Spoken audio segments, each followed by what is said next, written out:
ವಿಷ್ಣು ಗುರುರ್ದೇವೋ ಮಹೇಶ್ವರಃ ಗುರುಸ್ಸಾಕ್ಷಾತ್ ಪರಂ ಬ್ರಹ್ಮ ತಸ್ಮೈ ಶ್ರೀ ಗುರವೇ ನಮಃ. ಓಂ ನಾರಾಯಣ ನಾರಾಯಣ ನಾರಾಯಣ.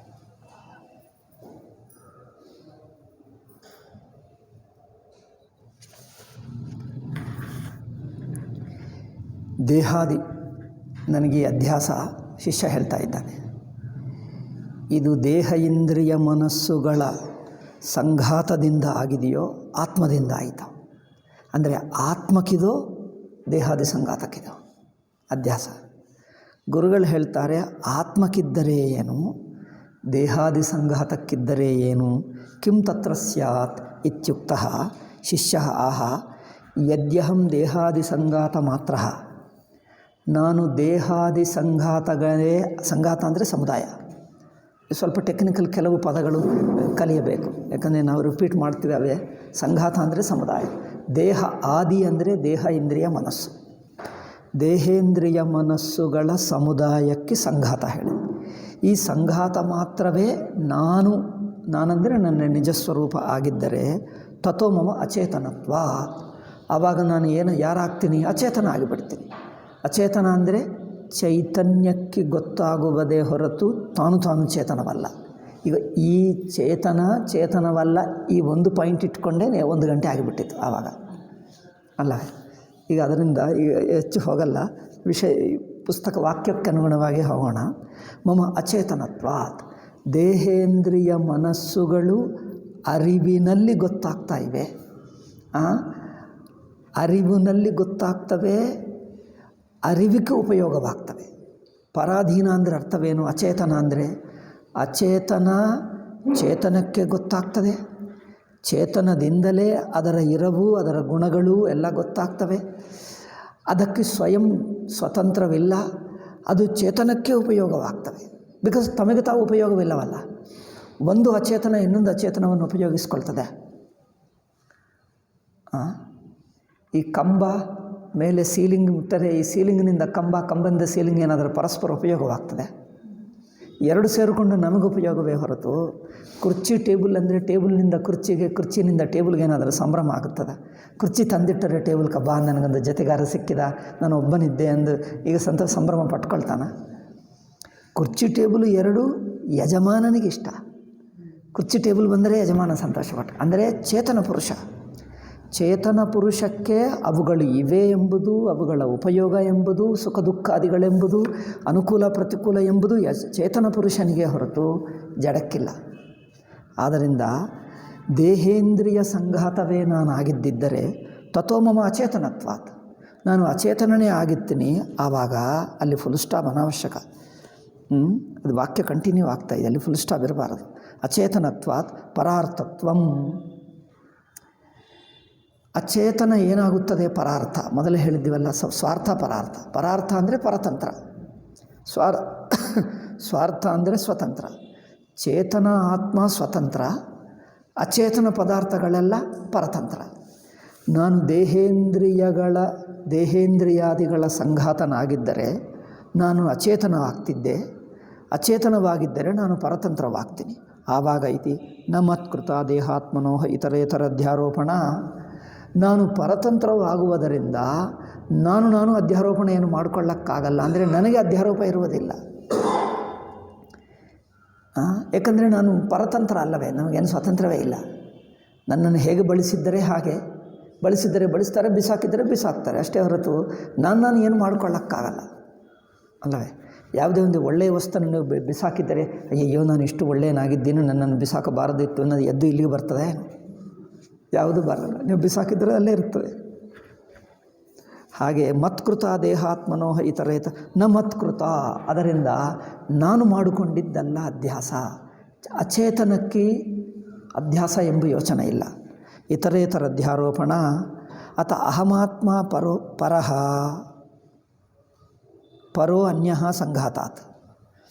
ಅಥವಾ ಇನ್ನೊಂದು ಆಲ್ಟರ್ನೇಟಿವ್, ಇನ್ನೊಂದು ವಿಕಲ್ಪ ಏನೆಂದರೆ, ನಾನು ದೇಹಾದಿ ಸಂಘಾತಗಳಲ್ಲ, ನಾನು ಚೈತನ್ಯ ಆತ್ಮನೇ ಆಗಿದ್ದರೆ ಪರಹ, ಆತ್ಮ ಪರಹ ಅಂದರೆ ಪರಾತ್ಮ. ಅನ್ಯಸಂಘಾತಾತ್, ದೇಹೇಂದ್ರಿಯ ಮನಸ್ಸುಗಳಿಗಿಂತ ಸ್ವತಂತ್ರವಾಗಿರುವ ಬಿಡಿಯಾಗಿರುವ ಚೈತನ್ಯ ನಾನಾಗಿದ್ದರೆ ಚಿತಿಮತ್ವ, ಚೈತನ್ಯನಾಗುವುದರಿಂದ ನಾನು ಸ್ವತಂತ್ರ. ಸ್ವತಂತ್ರ ಅಂದರೆ ಏನು? ಈಗೆಲ್ಲವೂ ಆವಾಗ ಹಿಂದೆ ಹೇಳಿದ್ದೀವಲ್ಲ, ಬೆಳಗ್ಗೆ ಇನ್ನೊಂದು ನಾವು ಬಿಫೋರ್ ಅಂದರೆ ಹಿಂದಿನ ಪ್ರವಚನದಲ್ಲಿ. ಈಗ ಆತ್ಮಚೈತನ್ಯದ ಚೈತನ್ಯ ಇರುತ್ತದೆ, ಸ್ವತಂತ್ರ ಇರುತ್ತದೆ, ಎಲ್ಲ ಸ್ವತಂತ್ರವೇ. ಸ್ವಾರ್ಥ ಇತಿ ಮಯೈವ ಚಿತಿಮತ ಆತ್ಮನಿ ಅಧ್ಯಾರೋಪಣ ಕ್ರಿಯತೆ. ಅಂದರೆ ಸ್ವತಂತ್ರವಾಗಿರುವವನೇ ಅಧ್ಯಾರೋಪ ಮಾಡಿಕೊಳ್ಳಬಹುದು. ಆವಾಗ ಅಧ್ಯಾರೋಪಣ ಕ್ರಿಯತೆ ಸರ್ವ ಅನರ್ಥ ಬೀಜಭೂತ. ಎಲ್ಲ ಅನರ್ಥಕ್ಕೆ ಬೀಜವಾಗಿರುವ ಅಧ್ಯಾರೋಪ ನಾನೇ ಮಾಡಿಕೊಂಡೆ ಎಂದು ಹೇಳಬೇಕಾಗ್ತದೆ. ನಾನು ಚೈತನ್ಯ ಆತ್ಮ ಆದರೆ ನಾನೇ ಮಾಡಿಕೊಂಡೆ. ಚರ್ಚೆ ಇನ್ನೂ ನಡೆಯುತ್ತಾ ಇದೆ, ಯಾವುದೂ ಸ್ಪಷ್ಟವಾಗಲಿಲ್ಲ. ಮುಂದೆ ಗುರುಗಳು ಹೇಳ್ತಾರೆ, ಇತ್ಯುಕ್ತೋ ಗುರುರ್ವಾಚ. ಗುರು ಏನು ಹೇಳಿದ್ದಾರೆ? ಅನರ್ಥ ಬೀಜಭೂತಾಂ ಚೇತ್ ಮಿಥ್ಯಾಧ್ಯಾರೋಪಣಾಂ ಜಾನೀಷೆ. ಇದು ತಪ್ಪು ಅಧ್ಯಾರೋಪಣ ಚೈತನ್ಯ ಆತ್ಮಕ್ಕೆ ಇದೆ. ಈ ಅಧ್ಯಾರೋಪಣ ಚೈತನ್ಯ ಆತ್ಮಕ್ಕಿದೆ ಎಂದು ಅನಿಸಿದ್ದರೆ ಜಡವಸ್ತುಕ್ಕೆ ಅಧ್ಯಾರೋಪ ಇರುತ್ತದೆ. ಮಾಡಿದ್ದರೆ ಅದಕ್ಕೇನಾದರೂ ವ್ಯತ್ಯಾಸ ಆಗ್ತದೆ. ಇದನ್ನು ಒಳ್ಳೆಯದೆಂದು ಒಬ್ಬನೇ ಹೇಳ್ತಾನೆ ಅಧ್ಯಾರೋಪ, ಇನ್ನದು ಕೆಟ್ಟದು ಎಂದು ಹೇಳ್ತಾನೆ. ಇದು ಇವರದು ಎಂದು ಹೇಳ್ತಾನೆ, ಇನ್ನೊಬ್ಬರು ಇವರದಲ್ಲ ಅವರದು ಎಂದು ಹೇಳ್ತಾನೆ. ಗಡಿಯಾರಕ್ಕೇನಾದರೂ ವ್ಯತ್ಯಾಸ ಆಗ್ತದೆ. ಅದನ್ನು ಏನು ಅಧ್ಯಾರೋಪ ಮಾಡಿದ್ದರೂ, ಏನು ಅಭಿಮಾನ ಮಾಡಿದ್ದರೂ ಅದಕ್ಕೇನಿಲ್ಲವೇ ಇಲ್ಲ. ಅಭಿಮಾನ ಮಾಡುವುದು ಚೇತನ ಪುರುಷ ಮಾಡ್ತಾನೆ ಹೊರತು ಜಡವಸ್ತು ಮಾಡಲ್ಲ. ಜಡವಸ್ತು ಅಭಿಮಾನ ಮಾಡ್ತದೆ? ಮಾಡಲ್ಲ. ಜಡವಸ್ತು ಅಭಿಮಾನ ಮಾಡಲ್ಲ, ಅಧ್ಯಾರೋಪ ಮಾಡಲ್ಲ, ಒಳ್ಳೆಯದು ಹೇಳಲ್ಲ, ಕೆಟ್ಟದೇ ಹೇಳಲ್ಲ. ಅದರ ಕುರಿತು ಇನ್ನೊಬ್ಬರು ಏನಾದರೂ ತಿಳ್ಕೊಳ್ಳಬಹುದು. ಏನು ತಿಳ್ಕೊಂಡ್ರೂ ಅದಕ್ಕೇನು ಗೊತ್ತೇ ಆಗಲ್ಲ. ನೀವು ಒಳ್ಳೆಯದನ್ನು ತಿಳ್ಕೊ, ಕೆಟ್ಟದನ್ನು ತಿಳ್ಕೊ, ನನ್ನದನ್ನು ತಿಳ್ಕೊ, ಇನ್ನೊಬ್ಬರನ್ನು ತಿಳ್ಕೊ. ಇದು ಮೈಕು ನನ್ನದು ಅಂದ್ಕೊಂಡ್ರೆ ಮೈಕೇನು ಸಂತೋಷವಾಗಲ್ಲ. ನನ್ನದಲ್ಲ ಎಂದು ಬೇಜಾರು ಮಾಡಿದ್ರೆ ಅದೇನು ಬೇಜಾರು ಮಾಡಿಕೊಳ್ಳ, ಅದಕ್ಕೇನೂ ಇಲ್ಲ. ಹಾಗೆ ಚೈತನ್ಯ ಆತ್ಮಕ್ಕೆ ನಾನು ಹೀಗಿದ್ದೇನೆ ಅಂದ ಯೋಚನ, ಆ ಚಿಂತನ, ಅಧ್ಯಾರೋಪಣ ಚೈತನ್ಯ ಆತ್ಮಕ್ಕೆ ಇರುತ್ತದೆ. ಹಾಗಾದರೆ ಈಗ ಭಾಷ್ಯಕಾರರು ಗುರುಗಳು ಹೇಳ್ತಾ ಇದ್ದಾರೆ, ಅನರ್ಥ ಬೀಜಭೂತಾಂ ಚೇತ್ ಮಿಥ್ಯಾಧ್ಯಾರೋಪಣಾಂ ಜಾನೀಷೆ. ದೇಹೇಂದ್ರಿಯಾದಿಗಳು ನಾನು ಎಂಬ ಅಧ್ಯಾಸ, ಇದು ನಿನಗೆ ತಪ್ಪಧ್ಯಾಸ ಆಯಿತು ಎಂದು ಗೊತ್ತಾಗ್ತಾ ಇದ್ದರೆ ಮಾಕಾರ್ಷಿಸ್ತರ್ಹಿ, ಮಾಡಬೇಡ. ಇದು ತಪ್ಪಾಗಿ ನಾನು ತಿಳ್ಕೊಂಡೆ, ದೇಹೇಂದ್ರಿಯ ಮನಸ್ಸುಗಳನ್ನು ನಾನೆಂದು ತಪ್ಪಾಗಿ ತಿಳ್ಕೊಂಡೆ ಎಂದು ನಿಮಗೆ ಅನಿಸುತ್ತಾ ಇದ್ದರೆ ಆ ತಪ್ಪು ತಿಳುವಳಿಕೆ ಮಾಡಬೇಡ. ತಪ್ಪು ಅಧ್ಯಾರೋಪಣ ಮಾಡಬೇಡ. ಏಕೆ ಮಾಡ್ತಾ ಇದ್ದೀವಿ? ನಿಮ್ಗೆ ಗೊತ್ತಾಯ್ತಲ್ಲ ನೀನೇ ಮಾಡ್ತಾ ಇದ್ದೀ ಎಂದು. ನೀನೇ ಮಾಡ್ತಾ ಇದ್ದೆ ಅಂದರೆ ಮಾಡಬೇಡ. ನೈವ ಭಗವನ್. ಶಿಷ್ಯ ಹೇಳ್ತಾನೆ, ಅಲ್ಲ ಗುರುಗಳೇ, ಭಗವನ್ ಅಂದರೆ ಸಂಸ್ಕೃತದಲ್ಲಿ ಸಂಬೋಧನಾ ವಿಭಕ್ತಿ. ಭಗವಾನ್ ಪ್ರಥಮ ವಿಭಕ್ತಿ, ಭಗವನ್ ಸಂಬೋಧನಾ ವಿಭಕ್ತಿ. ಪುಸ್ತಕ ವಾಕ್ಯ ಹೇಳಿದರೆ ನನಗೆ ಎಲ್ಲ ವ್ಯಾಕರಣಾಂಶಗಳೆಲ್ಲ ಬರ್ತವೆ. ಭಗವನ್ ಅಂದರೆ ಪೂಜ್ಯರೇ ಎಂದು ಅರ್ಥ ಅಷ್ಟೇ. ಗುರುಗಳು, ಪೂಜ್ಯರು, ಸ್ವಾಮೀಜಿ ಏನೇನು, ಬಾಬಾ ಏನೇನು ಹೇಳ್ತೀರಿ, ಆಚಾರ್ಯ ಏನೇನು ಹೇರಿಕೊಳ್ಳಲಿ, ಒಂದು ಪೂಜ್ಯರು ಎಂದು ಅರ್ಥ. ಅದರಿಂದ ನೈವ ಭಗವನ್ ಶಕ್ನೋಮಿ ನ ಕರ್ತು. ಈ ಅಧ್ಯಾಸವನ್ನು ಆಗಿಬಿಟ್ಟಿದೆ, ಅಧ್ಯಾಸ ಇದ್ದೇ ಇದೆ. ಆದರೆ ನೀವು ಮಾಡಬೇಡ ಹೇಳ್ತೀರಿ, ನಾವು ನಿಲ್ಲಿಸೋಕ್ಕಾಗ್ತಾ ಇಲ್ಲ, ನನ್ನ ಕೈಯಲ್ಲಿಲ್ಲ ಹೇಳ್ತಾನೆ. ಅಧ್ಯಾಸ ನಿಲ್ಲಿಸೋಕ್ಕಾಗ್ತಾ ಇಲ್ಲ, ನನ್ನ ಕೈಯಲ್ಲಿಲ್ಲ. ಬೇಡ ಅಂದರೆ ಈ ದೇಹೇಂದ್ರಿಯಾದಿಗಳು ನಾನಲ್ಲ ಎಂದು ಬಿಟ್ಬಿಡು, ಆಗ್ತಾ ಇಲ್ಲ. ಅನ್ಯೇನ ಕೇನಚಿತ್ ಪ್ರಯುಕ್ತೋಹಂ ನ ಸ್ವತಂತ್ರ.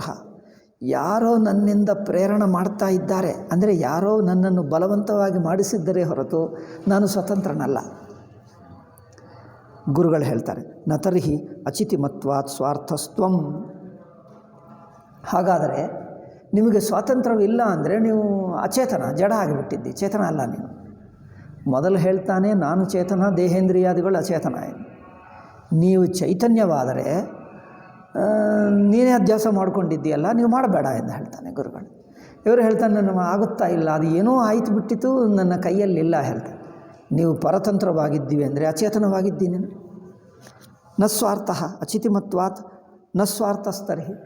ಅಂದರೆ ನೀವು ಅಚೇತನನಾಗಿಬಿಟ್ಟಿದ್ದಿ, ಆದ್ದರಿಂದ ನೀವು ಸ್ವತಂತ್ರನಲ್ಲ, ಚೇತನ ಆತ್ಮ ಅಲ್ಲ. ಏನ ಪ್ರಯುಕ್ತ ಅಸ್ವತಂತ್ರ ಪ್ರವರ್ತಸೆ ಸ ಚಿತಿಮಾನ್ ಸ್ವಾರ್ಥ. ಯಾರು ಸ್ವತಂತ್ರವಾಗಿ ಇನ್ನೊಬ್ಬರಿಗೆ ಪ್ರೇರಣೆ ಕೊಡ್ತಾರೋ ಅದು ಚೇತನಾತ್ಮ. ಚೇತನಾತ್ಮ ಯೋಚನೆ ಮಾಡ್ತದೆ, ಇನ್ನೊಬ್ಬರಿಗೆ ಪ್ರೇರಣೆ ಕೊಡ್ತದೆ, ಇನ್ನೊಬ್ಬರನ್ನು ನಡೆಸುತ್ತದೆ. ಚೇತನಕ್ಕೆ ಪ್ರೇರಣೆ ಇರುತ್ತದೆ, ಜಡವಸ್ತು ಪ್ರೇರಣೆ ಕೊಡ್ತದೆ? ಕೊಡಲ್ಲ. ಚೇತನ ಪ್ರೇರಣದಿಂದ ಜಡವಸ್ತು ನಡೆಯುತ್ತದೆ, ಜಡ ಚೇತನವನ್ನು ನಡೆಸಲ್ಲ. ಚೇತನವೇ ಜಡವನ್ನು ನಡೆಸುತ್ತದೆ, ಬಳಸುತ್ತದೆ, ಏನೇ ಆಗಲಿ, ಏನೇ ಮಾಡಲಿ. ಚೇತನವನ್ನು ಅಲಗಾಡಿಸುವುದು, ಬಳಸುವುದು, ಅಲ್ಲಿಂದ ಇಲ್ಲಿಗೆ, ಇಲ್ಲಿಂದ ಅಲ್ಲಿಗೆ ತರುವುದು, ಅದೆಲ್ಲ ಅಚೇತನವನ್ನು ಚೇತನನೇ ಮಾಡ್ತದೆ. ಆದ್ದರಿಂದ ಏನ ಪ್ರಯುಕ್ತ ಅಸ್ವತಂತ್ರ ಪ್ರವರ್ತಸೆ ಸಚಿತಿಮಾನ್ ಸ್ವಾರ್ಥ ಸಂಘಾತ ಏವತ್ವಂ. ಚೈತನ್ಯವು ಹಾಗಿರಬೇಕಿತ್ತು, ಸ್ವತಂತ್ರವಾದ. ಚೇತನ ಎಂದಿಗೂ ಸ್ವತಂತ್ರವಾಗಿರುತ್ತದೆ. ಚೇತನಾತ್ಮ ಅಂದರೆ ಇದೆಲ್ಲ ಏಕೆ ಹೇಳ್ತಾ ಇದ್ದೀವಿ ಅಂದರೆ, ಆತ್ಮನ ಸ್ವರೂಪ ಸ್ವತಂತ್ರ. ಸ್ವತಂತ್ರ ಅಂದರೆ ಅರ್ಥವೇನು? ಅದು ಏನು ಮಾಡಬೇಕೋ ತಾನೇ ಇರುತ್ತದೆ. ಮೊದಲು ಇರುವಿಕೆ ತಾನು ಸ್ವತಂತ್ರ, ಇನ್ನೊಂದು ವಸ್ತುವು ಒಳಗಾಗಲ್ಲ. ಇನ್ನೊಂದು ವಸ್ತುವಿನ ಪ್ರಭಾವ ತನ್ನ ಮೇಲೆ ಬೀಳಲ್ಲ. ತಾನೇ ಇನ್ನೊಂದನ್ನು ಜಡವಸ್ತುವನ್ನು ನಡೆಸುತ್ತದೆ, ಓಡಿಸುತ್ತದೆ. ಅದು ಏನಿದೆ ಏನಿಲ್ಲ ಎಂದು ಹೇಳುತ್ತದೆ ಹೊರತು ತನ್ನನ್ನು ಯಾರು ಗುಲಾಮಿ ಮಾಡುವ ಹಾಗಿಲ್ಲ. ಚೇತನ ಆತ್ಮನನ್ನು ಗುಲಾಮಿ ಅದಕ್ಕೋಸ್ಕರನೇ ಮೋಕ್ಷ ಹೇಳ್ತೀವಿ. ಆತ್ಮಸ್ವರೂಪವೇ ಮೋಕ್ಷ ಏಕೆ ಹೇಳ್ತೀವಿ? ಆತ್ಮಸ್ವರೂಪವೇ ಮೋಕ್ಷ ಎಂದು ಅದ್ವೈತದಲ್ಲಿ ಹೇಳ್ತಾರೆ. ಏಕೆ ಅಂದರೆ ಆತ್ಮಸ್ವರೂಪ ಸ್ವಯಂ ನಿತ್ಯಮುಕ್ತ, ನಿತ್ಯ ಶುದ್ಧ, ನಿತ್ಯ ಬುದ್ಧ. ಬುದ್ಧ ಅಂದರೆ ಚೈತನ್ಯ, ನಿತ್ಯ ಚೇತನ ಸ್ವರೂಪ, ನಿತ್ಯ ಮುಕ್ತ ಸ್ವರೂಪ. ಅಂದರೆ ಅದನ್ನು ಯಾರೂ ಗುಲಾಮಿ ಮಾಡೋಕ್ಕಾಗಲ್ಲ, ಅದನ್ನು ಕಂಟ್ರೋಲ್ ಮಾಡೋಕ್ಕಾಗಲ್ಲ. ಯಾರು ಅಂದರೆ ಇನ್ನೂ ಯಾರು? ಅಚೇತನ ಏನು ಮಾಡ್ತದೆ? ಅಚೇತನಕ್ಕೆ ಸ್ವಾತಂತ್ರ್ಯವೇ ಇಲ್ಲ. ತಾನೇನು ಮಾಡ್ತದೆ? ಅದು ಇನ್ನೊಬ್ಬರ ಪರಾಧೀನವಾಗಿ ಕೆಲಸ ಮಾಡುವುದೇ ಹೊರತು ಅದು ಸ್ವತಂತ್ರವಾಗಿ ಏನೂ ಮಾಡೋಕ್ಕಾಗಲ್ಲ. ಅದರಿಂದ ಅದನ್ನು ಚೇತನ ಆತ್ಮ ತನ್ನ ಹತೋಟಿಯಲ್ಲಿಟ್ಕೊಳ್ತದೆ ಹೊರತು ಚೈತನ ಆತ್ಮನನ್ನೇ ಕಂಟ್ರೋಲ್ ಮಾಡುವಕ್ಕೆ ಸಾಮರ್ಥ್ಯವಿಲ್ಲ ಅಚೇತನ ಪದಾರ್ಥಕ್ಕೆ. ಸಂಘಾತ ಏವತ್ವಂ, ಇದು ಕಲಿಯತಕ್ಕದ್ದು ಇದೆ. ಚೇತನ ಆತ್ಮ ಸ್ವತಂತ್ರವಾಗಿದ್ದರೆ ನನಗೆ ಅಚೇತನ ಹಾಗೆ ಪರತಂತ್ರ ಬಂಧನ ಏಕೆ ಅನಿಸುತ್ತಾ ಇದೆ? ಬಂಧನ ಅಂದರೆ ಪರಾಧೀನತಾ ಪರತಂತ್ರತಾ ಈಸ್ ಬಂಧ. ಮೋಕ್ಷ ಏನಂದರೆ ಪರತಂತ್ರತ ಬಿಡಿಸ್ಕೊಳ್ಳೋದು. ನನಗೆ ಪರತಂತ್ರತೆ ಏಕೆ ಅನಿಸುತ್ತಾ ಇದೆ? ಚೇತನ ಆತ್ಮ ಆಗಿದ್ದರೂ ಪರತಂತ್ರತ ಅನಿಸುವುದೇ ಅಧ್ಯಾಸ. ಅಂದರೆ ಅದು ನಿನ್ನ ನಿಜ ಸ್ವರೂಪವಲ್ಲ. ಅಲ್ಲದಿದ್ದರೂ ನಿನಗೆ ಇದ್ದಂತೆ ಅನಿಸುತ್ತಾ ಇದೆ. ಅನಿಸುವುದೇ ಹೊರತು ಅಲ್ಲಿಲ್ಲ. ಅನಿಸಿಕೆ ಅಂದರೆ ಅರ್ಥವೇನು? ಅನಿಸುತ್ತದೆ ಹೊರತು ಅಲ್ಲಿಲ್ಲ ಎಂದರ್ಥ. ಜ್ಞಾನವಾದರೆ ಇದ್ದದ್ದೇ ಗೊತ್ತಾಗ್ತದೆ. ದೇಹೇಂದ್ರಿಯಾದಿಗಳು ನಾನು ಆಗಿಲ್ಲ, ದೇಹೇಂದ್ರಿಯಾದಿಗಳು ನಾನು ಅನಿಸುತ್ತದೆ ಅಂದರೆ ನಾನು ಆಗಲಿಲ್ಲ ಎಂದರ್ಥ. ಚೇತನ ಆತ್ಮ ದೇಹವಾಗಲಿಲ್ಲ, ಇಂದ್ರಿಯ ಆಗಲಿಲ್ಲ, ಮನಸ್ಸಾಗಲಿಲ್ಲ, ನಾನೆಂಬ ಬುದ್ಧಿ ಆಗಲಿಲ್ಲ. ನಾನೆಂಬುದು ಆತ್ಮ ಆಗಲಿಲ್ಲ. ಅದು ಅನಿಸುತ್ತದೆ ಹೊರತು ಆತ್ಮ ಆಗಲಿಲ್ಲ. ಅದರಿಂದ ಆತ್ಮ ಎಂದಿಗೂ ಮುಕ್ತವೇ. ಎಂದಿಗೂ ದೇಹ ಸಂಬಂಧ, ಇಂದ್ರಿಯ ಸಂಬಂಧ, ಮನಸ್ಸಿನ ಅಹಂಬುದ್ಧಿಯ ಸಂಬಂಧಕ್ಕೆ ಒಳಗಾಗದೆ ಸ್ವತಂತ್ರವಾಗೇ ಇದೆ. ಎಂದಿಗೂ ಇದೆ. ಈಗಲೂ ಇತ್ತು, ಈಗಲೂ ಇದೆ, ಮುಂದಿನೂ ಇರುತ್ತದೆ. ಅದಿರುವುದೇ ಸ್ವತಂತ್ರ. ಆದ್ದರಿಂದ ನೀವು ಪರತಂತ್ರ ಅನಿಸುತ್ತಿದ್ದರೆ ನೀವು ದೇಹೇಂದ್ರಿಯಾದಿಗಳೇ ಆಗಿಬಿಟ್ಟಿದ್ದೀವಿ. ನೀವು ದೇಹೇಂದ್ರಿಯಾದಿಗಳೇ. ಮರಿ ಶಿಷ್ಯ ಏನು ಹೇಳಿದ? ನಾನು ಚೇತನಾತ್ಮ ಎಂದು ಹೇಳಿದ. ನೀವು ಚೇತನಾತ್ಮ ಆದರೆ ನೀವು ಪರಾಧೀನತೆ ಏಕೆ? ನಿಮಗೆ ಪರಾಧೀನ ಅನಿಸುತ್ತಿದ್ದರೆ ನೀವು ಚೇತನಾತ್ಮ ಅಲ್ಲ. ಅವ್ರು ಹೇಳ್ತಾನೆ, ಹಾಗಲ್ಲ ಗುರುಗಳೇ, ನಾನು ಚೇತನಾತ್ಮ. ಚೇತನಾತ್ಮ ಆದರೆ ಪರತಂತ್ರ ಏಕೆ? ಅದೇ ಗೊತ್ತಾಗ್ತಾ ಇಲ್ಲ. ಅದೇ ಏಕೆ ಗೊತ್ತಾಗಲ್ಲಪ್ಪ? ಚೇತನಾತ್ಮ ಆದರೆ ನನಗೆ ಪರತಂತ್ರ ಇರಬಾರ್ದು. ನೀವು ಚೇತನಾತ್ಮ ಹಾಗೆಯೇ ಇರು, ಸ್ವತಂತ್ರವಾಗಿರೋದು. ಸ್ವತಂತ್ರ ಅಲ್ಲ, ನಾನು ಪರತಂತ್ರ, ನನ್ನನ್ನು ಅದು ಇದು ಕಾಡುತ್ತಾ ಇದೆ, ಹಿಂಸೆ ಮಾಡ್ತಾ ಇದೆ. ಇನ್ನೊಬ್ಬರು ನಿನ್ನನ್ನು ಕಂಟ್ರೋಲ್ ಮಾಡಿದ್ದಾರೆ ಅಂದರೆ ನೀನು ಪರತಂತ್ರ ಆಗಿಬಿಟ್ಟಿದ್ದು.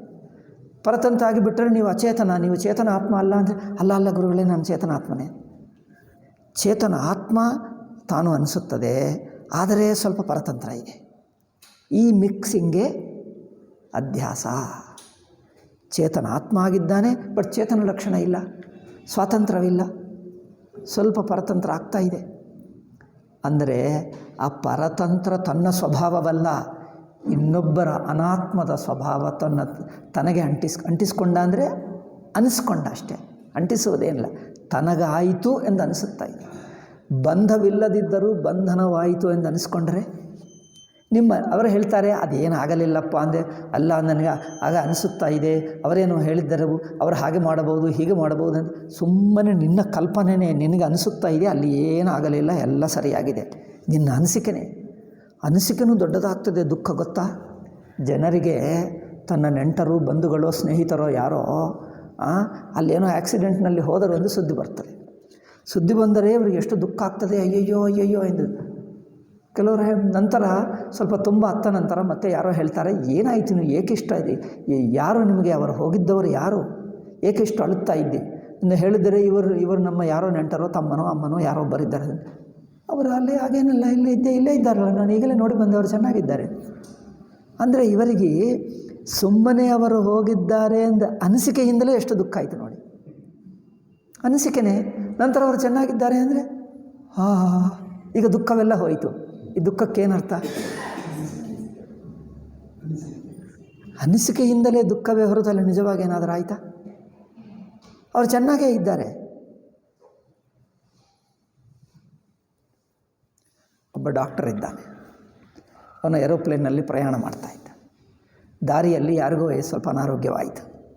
ಅಲ್ಲಿ ದಾರಿಯಲ್ಲಿ ಅವ್ರು ಏರ್ ಹೋಸ್ಟೆಸ್ ಎಲ್ಲ ಯಾರಾದರೂ ಡಾಕ್ಟರ್ ಇದ್ದಾರಾ ಎಂದು ಹೇಳಿದರೆ, ನಾನು ಡಾಕ್ಟರ್ ಎಂದು ಇವನು ಎದ್ದು ಬಂದ. ತೋರಿಸಿದ್ದರೆ ಅವ್ರಿಗೇನೇನೋ ಸ್ವಲ್ಪ ಏನೋ ಕೊಟ್ಟ, ಟೆಂಟೇಟಿವ್ ಫಸ್ಟ್ ಏಡ್, ಪರವಾಗಿಲ್ಲ ಇವನು ಆಗ್ತಾನೆ ಅಂತ. ಆದರೂ ಸ್ವಲ್ಪ ಹೊತ್ತಿಗೆ ಇನ್ನೂ ಸಿವಿಯರ್ ಆಯಿತು. ಆಗಿ ಏನೋ ಆಯಿತು, ಅವರೇನೋ ಪ್ರಾಣ ಬಿಟ್ಟ. ಆವಾಗ ಇವರ ಅನೌನ್ಸ್ಮೆಂಟ್ ಏನು ಮಾಡ್ತಾರೆ, ಡಾಕ್ಟರ್ ಸೋ ಆ್ಯಂಡ್ ಸೋ ಪ್ರಾಣ ಬಿಟ್ಟರು ಎಂದು ಕೆಳಗೆ ಅನೌನ್ಸ್ ಮಾಡಿ. ಇದು ಏನಪ್ಪ ಅನೌನ್ಸ್ಮೆಂಟು? ಏರೋಪ್ಲೇನ್ ಅವರು ಡಾಕ್ಟರ್ ನೋಡಿದ್ದಾರೆ, ಆದರೂ ಇವನು ಬಿಟ್ಟರು ಎಂದು ಹೇಳಬೇಕಾ? ಡಾಕ್ಟರ್ ಈಗ ಅವರ ಕುಟುಂಬ ಜನರೆಲ್ಲ ಬೇಜಾರು ಮಾಡ್ಕೊಳ್ತಾ ಇದ್ದಾರೆ. ಅವರಿಗೆ ಹೇಳೋಣ ಅಂದರೆ ಅಲ್ಲಿಂದ ಈ ಕಾಲದಲ್ಲಿ ಸೆಲ್ಫೋನ್ ಇತ್ತು, ಆವಾಗ ಸೆಲ್ಫೋನ್ ಇರಲಿಲ್ಲವಲ್ಲ. ಅವ್ರು ಮತ್ತೆ ಕೆಳಗೆ ಇಳಿದ ನಂತರ ಏರ್ಪೋರ್ಟ್ಗೆ ಹೋಗಿ ಅಲ್ಲಿ ಹೋಗಿ ಅಂದರೆ ಕೆಳಗೆ ಆ ಲಾಂಚಿಗೆ ಹೋಗಿ ಫೋನ್ ನೋಡಿಕೊಂಡು ಅಲ್ಲಿ ಫೋನ್ ಮಾಡಬೇಕು. ಸೆಲ್ಫೋನ್ ಇರಲಿಲ್ಲ. ಅಷ್ಟವರೆಗೆ ಅವರೆಲ್ಲ ಮನೆಯವರೆಲ್ಲ ಬೇಜಾರು ಮಾಡ್ಕೊಳ್ತಾರೆ. ಈಗ ಇವರು ಮಾಡಿರೋ ಅನೌನ್ಸ್ಮೆಂಟ್ ನೋಡಿ ಹೇಗೆ ಅನೌನ್ಸ್ಮೆಂಟಲ್ಲ ಅವ್ರ ಮನೆಗೆ ಕಳಿಸ್ಬಿಟ್ರು ಸುದ್ದಿ. ಅವ್ರ ಕುಟುಂಬ ಜನರಿಗೆ, ಅವ್ರ ಪತ್ನಿಗೆ, ಮಕ್ಕಳಿಗೆ ಸುದ್ದಿ ಕಳಿಸ್ಬಿಟ್ರು. ಇದು ನೋಡಿ ಇವರು ಹೇಗೆ. ಇದು ವೆರಿಫೈ ಮಾಡ್ಕೊಳ್ಳಲ್ಲ, ಮೊದಲು ತಪ್ಪು ಸುದ್ದಿ ಕಳಿಸುವುದರಲ್ಲಿ ಸೀರಿಯಸ್ನೆಸ್. ಎಷ್ಟು ಸಿಸ್ಟಮೆಟಿಕ್ ಆಗಿ ಜೋಪಾನವಾಗಿ ಬೈ ಕಳಿಸಿಬಿಟ್ಟರು ಸುದ್ದಿ. ಹಾಗೆ ನಂತರ ಇವನಿಗೆ ಟೆಲಿಫೋನ್ ಮಾಡಿದ್ದರೆ ಯಾರು ಅಂದರೆ ಅಪ್ಪನೇ ಟೆಲಿಫೋನ್ ಮಾಡ್ತಾ ಇದ್ದಾರೆ. ಅವ್ರು ನಾನೀಗ ಇಲ್ಲೇ ಇದ್ದೀನಿ, ಚೆನ್ನಾಗಿದ್ದೀನಿ, ನನಗೆ ಏರ್ಪೋರ್ಟ್ನಲ್ಲಿದ್ದೀನಿ, ವಿಮಾನ ಇಳಿದೆ, ಬರೀ ಏನೋ ಅವ್ರು ನಮಗೆ ಈ ಸುದ್ದಿ ಬಂತು ಅಂದರೆ ಅದು ಒಂದು ಪೇಷಂಟನ್ನು ನಾನು ನೋಡಿದೆ, ಅದಕ್ಕೆ ಅವರು ಸತ್ತು ಹೋಗಿದ್ದನ್ನು ನನ್ನ ಮೇಲೆ ಹಾಕಿಬಿಟ್ರು. ಅಂದರೆ ಇವರಿಗೆ ಅನಿಸಿಕೆನೇ ಅಷ್ಟು ಮಾಡ್ತದೆ ನೋಡಿ. ಆ ಅನಿಸಿಕೆಯಲ್ಲಿರುವವರಿಗೆ ಅದು ನಿಜ ಅನಿಸುತ್ತದೆ ಅಲ್ಲವಾ? ಅದು ನಿಜ ಅನಿಸುತ್ತದೆ, ಅದೇನಲ್ಲ ತಾನು. ಹಾಗೆಯೇ ಇಲ್ಲಿ ನಾನು ದೇಹೇಂದ್ರಿಯ ಮನಸ್ಸುಗಳು, ನಾನು ಬಂಧನದಲ್ಲಿದ್ದೇನೆ, ನಾನು ಸಂಸಾರದಲ್ಲಿದ್ದೇನೆ ಅನಿಸುತ್ತಾ ಇದೆ. ಯಾರೂ ಇಲ್ಲ ಸಂಸಾರದಲ್ಲಿ, ಯಾರಿಗೂ ಜನ್ಮ ಇಲ್ಲ, ಮರಣವಿಲ್ಲ, ಯಾರಿಗೂ ದೇಹಾದಿಗಳಿಲ್ಲ. ದೇಹಾದಿಗಳು ಸುಮ್ಮನೆ ನನ್ನದು ಎಂದು ಅನಿಸಿಕೆನೇ. ಅನಿಸಿಕೆ ಬಿಟ್ಟು ದೇಹಕ್ಕೆ ನಮಗೇನು ಸಂಬಂಧವಿಲ್ಲ. ಮಧ್ಯದ ದೇಹಕ್ಕೆ ನಮಗೆ ಆತ್ಮಕ್ಕೆ ಮಧ್ಯದಲ್ಲಿ ಏನಾದರೂ ಸಿಮೆಂಟೋ ಗಮ್ಮೋ ಏನಾದರೂ ಸ್ಪೆಷಲ್ ಅದೇನೋ ಪ್ಲಾಸ್ಟರ್ ಆಫ್ ಪ್ಯಾರಿಸ್ ಅಲ್ಲ, ಈ ಕಾಲದಲ್ಲಿ ಏನೋ ಬರ್ತೀನಿ ನೋಡಿ, ಫೆವಿಕಾಲೋ ಇನ್ನೇನೋ ಅಂಥದ್ದೇನಿಲ್ಲ. ಆತ್ಮಕ್ಕೆ ದೇಹಕ್ಕೆ ಮಧ್ಯದಲ್ಲಿ ಫೆವಿಕಾಲ್ ಏನಿಲ್ಲ. ಇರುವ ಫೆವಿಕಾಲು ಒಂದೇ ಒಂದು, ಅನಿಸಿಕೆ ಒಂದೇ ಫೆವಿಕಾಲ್. ಅನಿಸಿಕೆ ಬಿಟ್ಟು ಏನಿಲ್ಲ ಅಲ್ಲಿ. ಅದು ವಿಚಿತ್ರ. ಏಕೆಂದರೆ ಲೌಕಿಕ ದೃಷ್ಟಾಂತ ಆಕಾಶಕ್ಕೆ ಒಂದು ಸಾಕಾರ ವಸ್ತುಕ್ಕೆ ಅಂಟಿಸೋಕ್ಕಾಗಲ್ಲ. ಅಂಟಿಸೋಕ್ಕಾಗ್ತದೆ ನೋಡಿ. ಆಕಾಶವನ್ನು ಒಂದು ಪುಸ್ತಕವನ್ನು ಅಂಟಿಸಿ ನೋಡ್ತೀನಿ, ಎಷ್ಟು ಮಾಡಿದರೆ ಅಂಟ್ಕೊಳ್ಳಲ್ಲ. ಅಂಟ್ಕೊಳ್ಳೋದು ಫೆವಿಕಾಲ್ ಹತ್ತಿ ಆಕಾಶಕ್ಕೆ ಅಂಟಿಸಿ, ಆಕಾಶಕ್ಕೆ ಸ್ವಲ್ಪ ಫೆವಿಕಾಲ್ ಹಾಕಿ ಅಂಟಿಸಿ, ಅಂಟೋದೇ ಅಲ್ಲ. ಯಾಕಂದರೆ ಯಾವುದು ಅಂಟಲ್ಲ. ಅಸಂಗ. ಅಸಂಗ ಅಂದರೆ ಅರ್ಥವೇನು? ಅದಕ್ಕೆ ಏನು ಅಂಟಲ್ಲ. ಒಂದು ಹುಳ ಇರುತ್ತಿತ್ತು, ಅದು ಹಳ್ಳಿ ಜನರಿಗೆ ಗೊತ್ತು. ನಮಗೆ ಅದು ವೇದಾಂತ ಪಾಠದಲ್ಲಿ ಅದು ಹೇಳುತ್ತಿದ್ದರು. ಒಂದು ಹುಳ ನೋಡಿದ್ದೀರಾ? ಅದಕ್ಕೆ ತೆಲುಗಿನಲ್ಲಿ ಕುಮ್ಮರಿ ಪುರುಗು ಹೇಳ್ತೀವಿ, ಅಂದರೆ ಕುಂಬಾರಣ ಏನು ಹೇಳ್ತಾರೋ ಕನ್ನಡದಲ್ಲಿ ಗೊತ್ತಿಲ್ಲ. ಅದೇನು ಮಾಡ್ತದೆ ಅಂದರೆ ಎಲ್ಲ ಕೆಸರಿನಲ್ಲಿ ಎಲ್ಲೆಲ್ಲ ಕಡೆ ಹೋಗುತ್ತದೆ, ಅದರ ಬಾಡಿಗೆ ಏನು ಅಂಟಲ್ಲ. ಅದು ಬಾಡಿ ಏನೋ ಒಂದು ಪ್ಲಾಸ್ಟಿಕ್ ಆಗಿರುತ್ತದೆ, ಅಂಟೋದೇ ಅಲ್ಲ ನನಗೆ. ಅಥವಾ ಅದು ಅದೇನು ತಾವರೆ ಎಲೆ ನೀರಿನಲ್ಲಿ ಮುಳುಗಿಸಿದ್ದರು, ಅದರ ಮೇಲೆ ನೀರು ಹಾಕಿದ್ದರು, ಮತ್ತೆ ತೆಗೆದುಬಿಟ್ರೆ ಏನಂಟಲ್ಲ, ಡ್ರೈ ಇರುತ್ತದೆ ನೋಡಿ. ಅದು ವಿಚಿತ್ರ ಎಲೆ. ಪೂರ್ವಕಾಲದಲ್ಲಿ ಕೊಡುವ ಶಾಸ್ತ್ರದಲ್ಲಿ ಕೊಟ್ಟಿರೋ ಉದಾಹರಣೆಗಳೆಲ್ಲ ಹಳ್ಳಿ ಜನರಿಗೆ ಗೊತ್ತು. ಈ ಸಿಟಿ ಜನರಿದು ಯಾವುದೇ ಶಂಕರ ಭಾಷ್ಯದಲ್ಲಿ ಬಂದಿಲ್ಲ. ಆ ಎಲೆಯನ್ನು ತೊಗೊಂಡು ಹೋಗಿ ನೀರಿನಲ್ಲಿ ಮುಳುಗಿಸಿ, ನೀರು ಅಂಟ್ಕೊಳ್ಳಲ್ಲ ಅಂದರೆ ಸ್ವಲ್ಪ ಹೊತ್ತು 1 ನಿಮಿಷ 2 ನಿಮಿಷ ಅದನ್ನು ಮುಳುಗಿಸಿ ನಂತರ ತೆಗೆದು ಬಿಡಿ, ಡ್ರೈ ಆಗಿರುತ್ತದೆ, ಒಂದು ಚೂರು ಅಂಟಲ್ಲ. ಡ್ರೈ ಅಂದರೆ ನಿಜವಾದ ಡ್ರೈ. ಅಯ್ಯೋ ಇದೇನು ಅಂದರೆ ಹಾಗೆ ಇರ್ತದೆ. ಆದ್ದರಿಂದ ಚೈತನ್ಯ ಆತ್ಮ ಹೇಗೆ ಕನ್ನಡಿಯಲ್ಲಿ ಏನೇನು ವಸ್ತುಗಳು ಕಂಡು ಬಂದರೂ, ಒಂದು ರಕ್ತ ಕಂಡು ಬರಬಹುದು, ಕೆಸರು ಕಂಡು ಬರಬಹುದು, ಹಾಲು ಹಾಕಿಬಿಡಿ, ಯಾವುದೇ ಒಂದು ಕೈಯಲ್ಲಿ ನೀವು ಹಾಲೆಲ್ಲ ಅಂಟಿಸ್ಕೊಂಡ್ರೆ ಎಲ್ಲ ಅಂಟಿಬಿಡ್ರಿ, ಒದ್ದೆ ಆಗುತ್ತದೆ. ಒದ್ದೆ ಆಗಲಿ ನೋಡಿ, ಅಲ್ಲಿ ಒದ್ದೆನೇ ಕಂಡು ಬರ್ತದೆ ಪ್ರತಿಬಿಂಬ. ಅಯ್ಯಯ್ಯೋ ಕನ್ನಡಿ ಹಾಳಾಯ್ತಾ ಎಂದು ಮುಟ್ಟಿ ನೋಡು, ಕನ್ನಡಿಗೆ ಡ್ರೈ ಇರುತ್ತದೆ, ಕನ್ನಡಿಗೆ ಏನು ಅಂಟಲ್ಲ. ಹಾಗೆಯೇ ದೇಹೇಂದ್ರಿಯಾದಿಗಳು ಚೈತನ್ಯಾತ್ಮಕ್ಕೆ ಅಂಟುವುದೇ ಇಲ್ಲ. ಏಕೆ? ಚೇತನ ಶುದ್ಧವಾಗಿ ಕನ್ನಡಿ ಹಾಗಿರುತ್ತದೆ. ಚೇತನದಲ್ಲಿ ತೋರಬಹುದು, ಏನೇ ತೋರಲಿ, ಚೇತನಕ್ಕೆ ಮಾತ್ರ ಅಂಟಲ್ಲ, ಕನ್ನಡಿ ಹಾಗಿರುತ್ತದೆ. ಅದು ಚೇತನ ಲಕ್ಷಣ. ಇದೇ ಅಸಂಗ. ಆತ್ಮನನ್ನು ಅಸಂಗ ಏಕೆ ಹೇಳಿದ್ದೀವಿ ಅಂದರೆ, ಯಾವ ದೇಹಾದಿಗಳು ಅಂಟ್ಕೊಳ್ಳೋಕ್ಕಾಗಲ್ಲ. ಆದ್ದರಿಂದ ಸಂಘಾತ ಏವತ್ವಂ. ನೀವು ಚೈತನ್ಯವು ಪರತಂತ್ರ ಆಗುವ ಹಾಗಿಲ್ಲ.